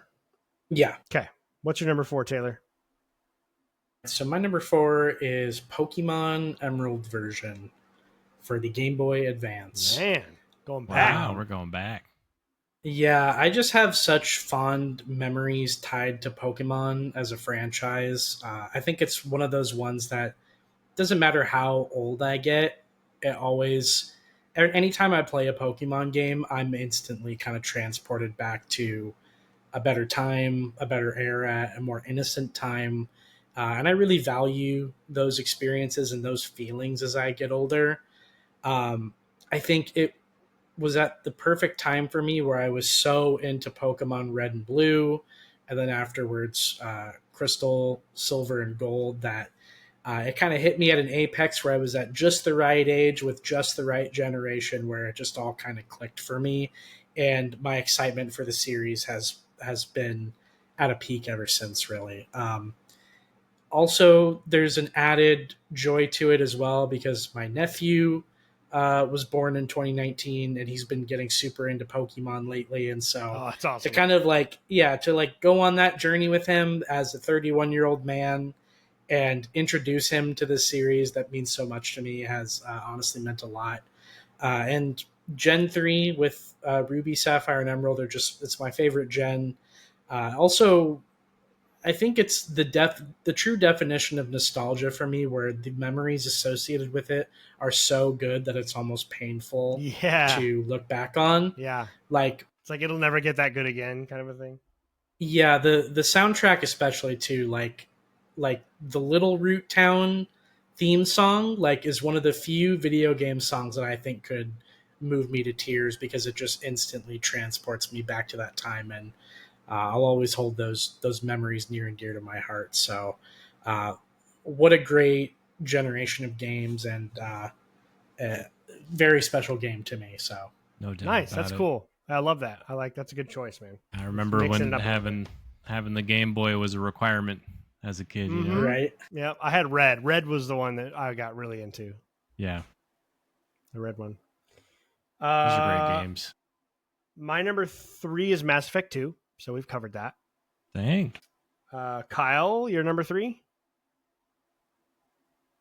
So, well, wait. So you said number 2 is The Last of Us Part 2, huh? Mm-hmm. Pricing. Okay. So yeah. So so game number 3. What's surprising about it? So you haven't said this game yet. Which one? Have you? Maybe. Number 3 for me is Part 1. Last of Us Part 1. Yeah, Part 1 is the one I was talking about earlier. It would be my number 11. Oh my gosh, man! I was not going to have 2 games. I was not going to have 2 games on the list from both. Yeah, that's fair. And I think Part 2 is significantly better than the first one, even though I love the first one. I agree. Yeah. Well, for me, I think what plays into this is, the common reoccurrence is that it's the first one of a great IP for me. So it's Definitely. To me, it's the most memorable, and that's what I take away from it. I do think overall, like mechanically and the story and everything, obviously, Part 2, it definitely advances on that. Mm-hmm. But I'm trying to think of Part 1 when it first came out and the impact that it had for me. Totally. And this is definitely, ever since I've played it, is the number 1 single player game that I always immediately recommend to anybody who has never played it. Yeah, it's like number 1 priority. I'm like, you have to play The Last of Us. And if Geralt and Ciri are top 5, Ellie and Joel are 1A and 1B on that list for me. In regards to characters, there are 2 characters that will always stick with me for the rest of my life.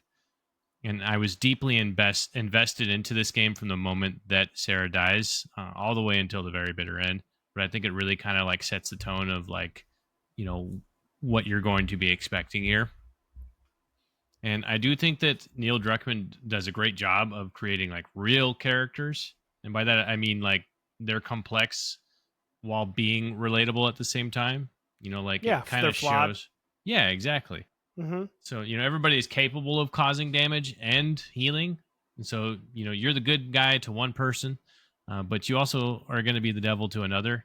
And oftentimes it's not something that we control when we're trying to, protect the people that we love or be there for the people that we care about.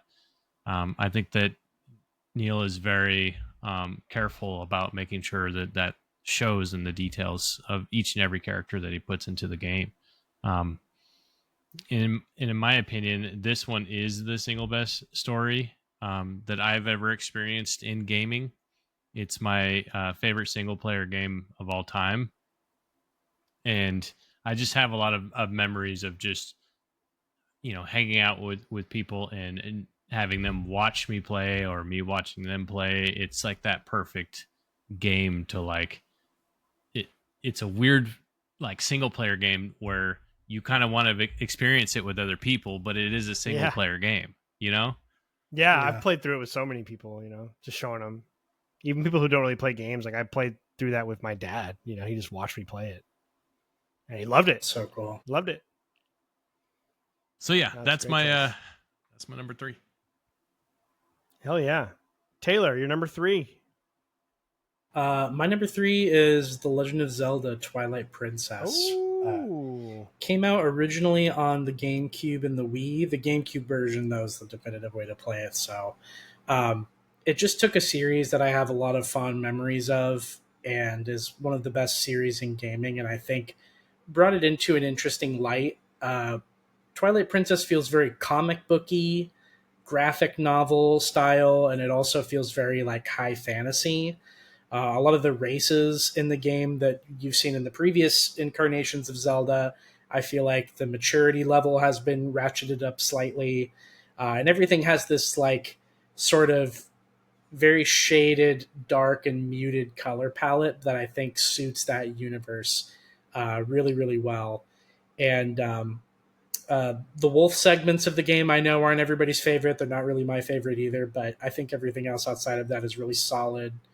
Very solid dungeons, very solid items that you pick up that you can use in the dungeons, and I think that they have some really, really cool puzzles there. And a final boss fight, and really just a final third act that I think is probably the best third act of any Legend of Zelda game, I think, to this day. I am desperately waiting for it to get remade or remastered for the Switch. Got left behind. They just will not announce this, and it's stranded on the Wii U, and it's so frustrating. And I really hope that they do that soon, because that and Wind Waker, I think, HD versions of them desperately need to be ported to new consoles. So yeah, come on, Nintendo, just print some money. Jesus. That's what I'm saying. You got my money. I don't understand. They're just going to sell. They're all going to sell. It says Zelda on it. They're going to sell copies. Yeah. Like, I don't understand. And there's probably a lot of people. I feel like there's a lot of people who played Breath of the Wild as like their Zelda game. Mm-hmm. Like I feel like so many kids, that was their first Zelda game. So many people who didn't have Nintendos, they bought a Switch. They hadn't played a Zelda since like Ocarina of Time or whatever, and they played Breath of the Wild. Like they're set up to bring the rest of the Zelda games in the middle period up into the Switch 2 era, like HD remasters. And I think a lot of people would buy them because they're like, oh, this is an older Zelda game I've never played before. Like I think it would sell so much. I don't know why they don't do it. Yeah, agreed. Stupid. Okay. Already have the rest of my list is done. So my number 2 is Last of Us Part 2. And then Kyle, your number 2? My number 2 was Halo Combat Evolved. Perfect. Hell yeah. Okay. That's interesting. I knew that you were going to have a Halo, but I didn't know which one you were going to pick. It's interesting. We both picked the first one for our list. Yeah, I mean, it's definitely on my honorable mentions. I didn't want to mention it because I wasn't sure if maybe it was going to land on one of yours guys's, but I definitely have to mention Halo 2 and 3 are also all-time favorites. So yeah, I mean, that's sort of how I look at including a game with an entry is like, I didn't want to have multiples, and it's like, this is like the representative I'm picking for this series, but like you could just plug in, like you could plug in the original Last of Us in there at 2 because it's like I'm just I just happen to prefer this. I think the second one's better, but it doesn't like that's The Last of Us. That's how high The Last of Us as a series is for me. It's like if I was doing franchises, it would probably be number 2 as well, or maybe number 1. I don't know. Okay, so Taylor, your number 2. Yeah, so my number 2 is Final Fantasy VI. Oh, wow. Which originally came out on the Super Nintendo, which is probably the most recent addition to my top 10. Back in, I think it was 2022 or maybe 2023, like early on, they released the Final Fantasy Pixel remasters on the Switch. Mm-hmm. And I had bought a physical copy of it that had come with the first 6 Final Fantasy games, all like beautifully redone with pixel artwork and kind of up-res to the modern day, and it looks really, really good. And I started off by playing 2 massive blind spots in my Final Fantasy backlog, and that is Final Fantasy IV. I played through, also on the Super Nintendo, and fucking loved it. But the 6th one is completely in a different ballpark, and the reason being is because I can't believe how good of a story they told for a Super Nintendo game. Like, it's wild to me. Kefka as a villain is probably one of the best gaming villains of all time. I just think his demeanor, the cutscenes that he's involved with are just so cinematic, and it's kind of incredible to me what they were able to get out of the Super Nintendo like that. And I think it's easily moving forward. I think anytime I try to urge somebody to go back and play an old game that informs so many of the games that we love today, really laid up the groundwork for amazing RPGs to come in the decades following that, I think Final Fantasy VI is hands down, like unequivocally, like I think as objective as you can get, one of the best RPGs of all time. Damn. And I think you are seriously doing yourself a disservice if you are an RPG fan and have not played it. I loved it so much that I named my cat after the main character, Terra, because I loved the characters in the game. Locke, as the rogue of the game, is a super great character. Celeste, the paladin, or magic knight, and Sabin, the monk, just all beautifully written. And I think that game's a masterpiece. Amazing soundtrack, amazing art. It's the full picture. And if you can play the Pixel remaster on the Switch, definitely play that. I think it's the best version of the game. Yeah, it's on PlayStation as well, I think. Yeah, they're on PlayStation as well too. Yeah. So nice. Yeah, check it out if you haven't. But I've thought about doing it. I just didn't know where to start on some of those games. You know. Yeah, it's super well done. They have a speed up feature in it too, that so makes it that way you can grind really easily in the game. Oh, cool! It's not really too much of an issue. And honestly, the grinding that they have in the Pixel remasters is way tuned down. You really don't have to spend as much time with it as you used to. I think that there's probably like a solid extra like 5 to 8 hours of the game previously that were you had to spend grinding to get all the right equipment and get all your characters leveled up. Right. They do it really, really well in the Pixel remaster, and the Esper system that they have for summons in 6 is one of the best gameplay mechanics in an RPG of all time. Damn. Right. It's so good. So that was my number 2. Okay. Hell yeah, man. I'm curious to see. Well, I already know what your number 1 is then. So you and I have the same number 1, Taylor. Yeah. Which is Star Wars Knights of the Old Republic, which we covered earlier. That's right.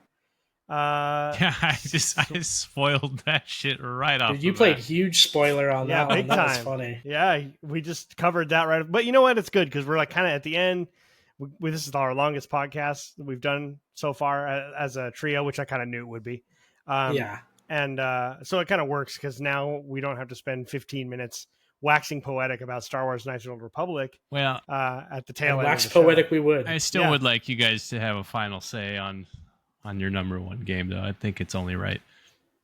Yeah, I mean, we pretty much covered it. I just feel like, I mean, it's that kind of confluence of objective opinion and subjective opinion. Like, I don't know that you could say Star Wars Knights of the Old Republic is the greatest game of all time or anything like that, but I think it's one of them. It's in the top. It's probably in the top 25 of greatest games ever.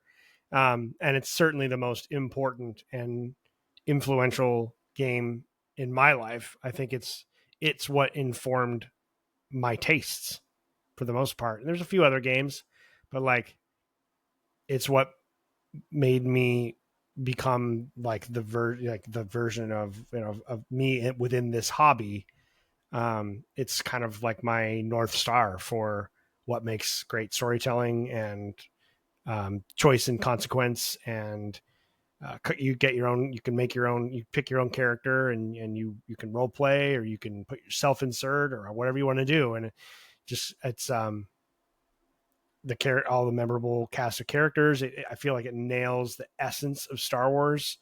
You know, the team that made that game, that version of BioWare, really understood Star Wars down to like the DNA genetic level, and were able to reproduce something that felt as Star Wars as anything George Lucas ever conjured in his mind. And that's really difficult to do. Clearly, we've seen multiple failures over and over since then. So the fact that they were probably able to do the best Star Wars story outside of, you know, kind of the original ideas themselves, and it's never really been topped since, says it all about it.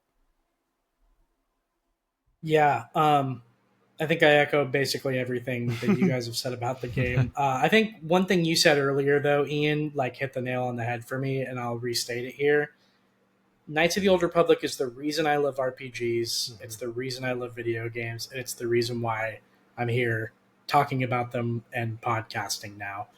That just made me fall in love with that medium, with that genre, and I wouldn't be the person I am today without that video game is hugely influential. So yeah, it's like a butterfly effect moment. You know, it's like if I had missed that game somehow, you know, maybe I would have played something else and become like a Call of Duty Fortnite bro, and never would have played any of these games that I don't know. You know, it's like that's what it feels like. It's like I played that and I was like, I want to play like this all the time forever. This is all I want to do when I play video games. You know, obviously that changed a little bit, but you know, I think our lists kind of reflect that.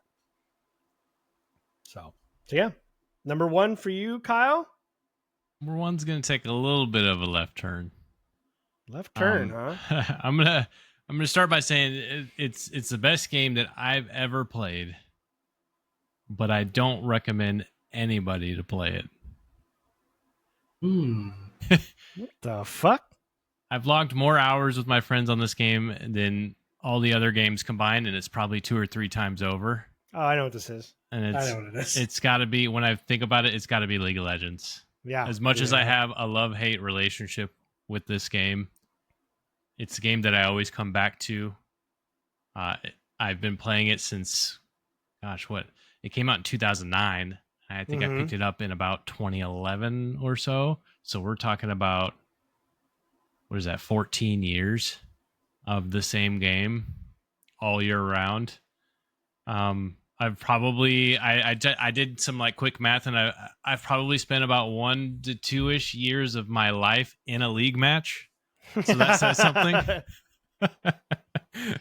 Time well spent. Yeah. And then you really can't. It's kind of transcended beyond just being a video game for me, because it's got such a huge esports following now, and you can't talk about esports without mentioning League of Legends, because no other game is even within its stratosphere. It's not even close. I mean, you've got 6.86 million viewers during the most recent 2024 World Championship, and the next high. And when the game's popularity can go beyond playing the game, that really says something. Mm-hmm.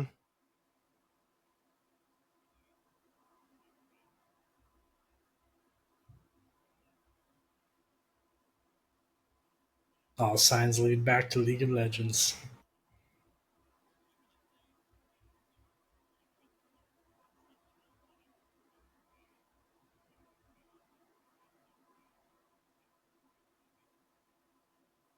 Yeah.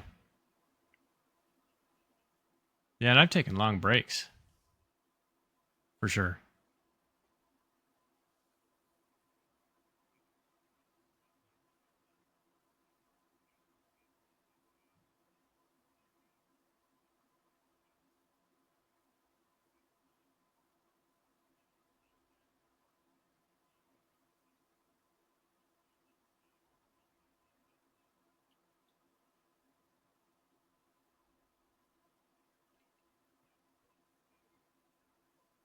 I think I did play a few matches with you, actually. I remember a long time ago.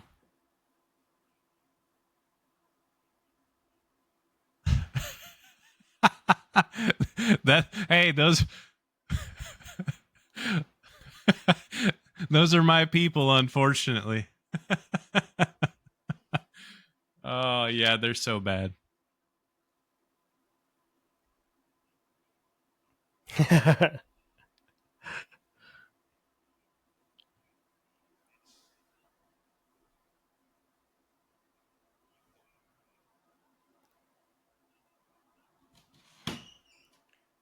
Damn, that's crazy. Yeah, I mean, I feel like Riot Games that's insane. Has tried their best to try to eliminate it, but unfortunately, if your community's toxic, there's only so much the game can control. It's just kind of whether that group of people want to play that game or not. I mean, I feel like the same thing has happened to Call of Duty in a lot of ways, and I think, I feel like maybe some of the same players who play League of Legends are probably turning off the game and then going to play Call of Duty afterwards, or vice versa. So.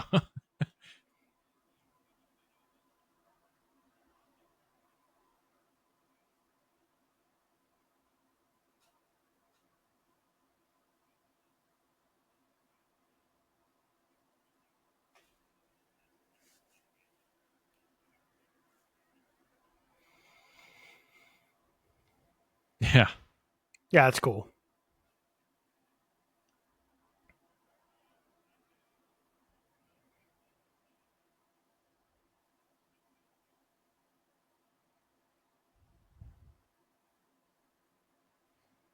Yeah.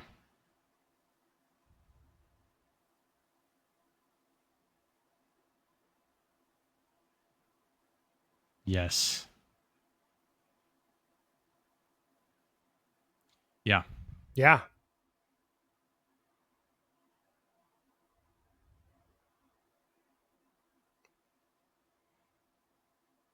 Nice. No, that's I Very probably nice. Should have guessed that, actually.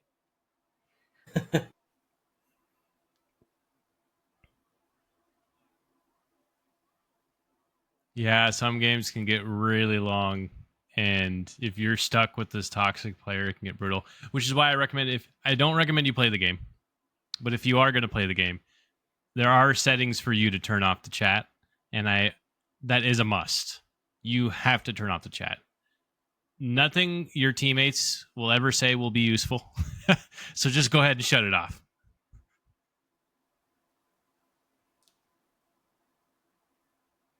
Yeah. Yeah.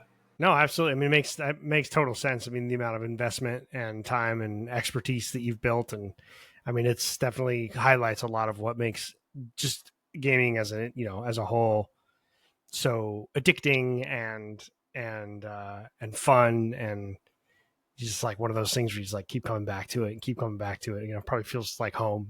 Elder Scrolls Online kind of feels like that. Like, to me, it's like, okay, comfortable. Or, I was gonna say everybody has that kind of game. Yeah, like World of Warcraft is absolutely that same thing for me. Yeah, RuneScape too, probably. So everything you said about it I echo completely. Mm-hmm. Yeah, my good buddy Jeff. Back when I first became friends with him, we were working at Domino's in downtown Phoenix. In like 2011 or 2012. Really tried to get me into it, and I did play it back then for a few matches, but I got. They're like, why are we dumbing it down for the? I within a couple of matches, I got called a gay slur and told to commit suicide, and never went back. Is what it is. I had a similar, and experience. I've kind of like hated it ever since. I'm like, fuck that, dude. Like, yeah, these people are pieces of shit. But if you are looking to get started, there's a lot of like new player. The game could be even better if people weren't like that, and didn't want to immediately gatekeep and keep others out. But that's just the way it is sometimes with those kinds of things. There's a lot of that with a lot of online multiplayer gaming. The more humans you introduce to something, the worse it gets, in my opinion. So, well said.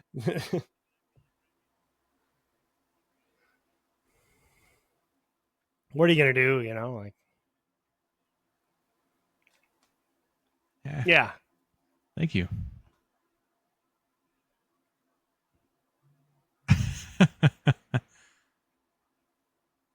Right. Oh, totally.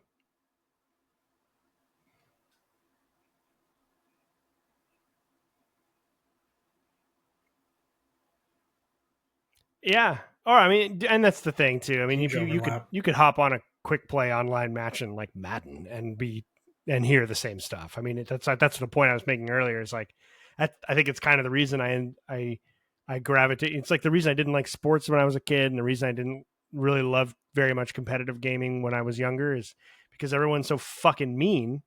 That if you're not instantly great at something, they let you know it and they want you out, right? So it's very so that's I think that's what always pushed me to single player gaming is I don't have to deal with someone else trying to dictate to me how to enjoy something constantly. But I also agree with you, Kyle. Like some of the most fun I've ever had playing video games is like playing with friends. I mean, I played a ton of online Halo, multiplayer. But I was with my buddies, and we were usually in our own Xbox party, and I remember the heyday of Halo 2. You'd talk in the lobby and stuff, and there were mean people, but it wasn't quite the same because you're still just playing with your friends and stuff, and you just kind of it's over, and you're with a new batch like that, new batch. Yeah, I was gonna say at least with a Halo match or something, you're in a match for 30 minutes, and with League it's like an hour, sometimes hour and a half. Yeah. Yeah. Yeah, because I definitely need to move in the right direction. And I know Ian knows that. He's that made is me cool. play a lot of great games. And I thank you for that.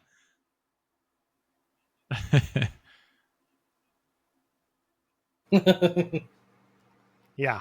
Yeah, true. But I feel like you got to learn like the mechanics and the way it works. You got to communicate and work with your team. So then that you're just like cutting off your hand, you know what I mean? Like cutting off your what's the phrase? Cut off your hand to spite your face or whatever, like or whatever it is. Yeah, like cut off your nose to spite your face, whatever it is. Like, dang! I was like, maybe that's one of them because I know I haven't, and I know you haven't yet, Ian. Yeah. Right. Yeah. Right. Yeah, for sure.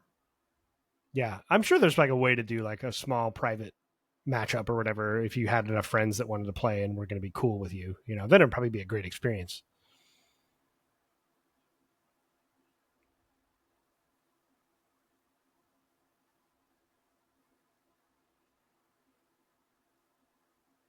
Oh, sure. I'm sure that would be the number one complaint.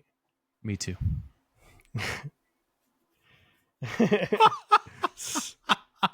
I don't really blame them though, actually. I mean, it's 20 years in now or whatever. Like it's like, okay. That's what that was. If you're going to play this game now, you're going to have played this game. And if you're not going to. But oh my gosh. That's great. I love that the whole fruit industry was on hold for our podcast today. Yeah. Or at least supply your own news so you can commit suicide when you're told to do so. Turn off the chat. I just heard Stephen A. Smith. Oh, yeah. Oh, Stephen. Well, gentlemen, that's a 3.5 hour podcast we just recorded. If you're still here listening, we love you. Thank you for doing that. That's amazing. Even if it took you a couple days to get through this behemoth. I knew this was going to be a long one. How could it not? Yeah. How could it not? Gentlemen, any final words for the audience before we sign off for the evening? No, thank you so much for listening if you have made it this far. And we're excited for this BioShock experience point. Yeah. Maybe start playing it now if you're already, if you're so inclined, and then you'll be ready for it when the episode comes out, a couple weeks from now. Yeah, it's probably a good time to at least get it downloaded and think about playing it. And we'll probably start playing. We'll let you know when we start playing as well if you want to play like right along with us. So we'll just kind of the three of us will be talking like what chapters we're on. So we'll kind of it doesn't matter if we finish at the same time, but it's just good to know where you are, where people are. So yeah, it's my favorite thing that we do. I love this show, the flagship show, but the video game book club that is the Experience Point is just so fun. It's such a blast. Yeah. We'll definitely get that going here soon. So cool. All right, guys. Well, thanks again for sticking with us. I hope you all have a wonderful, safe weekend, and we will catch you next week on the Solo Gamer Podcast. Later. See ya.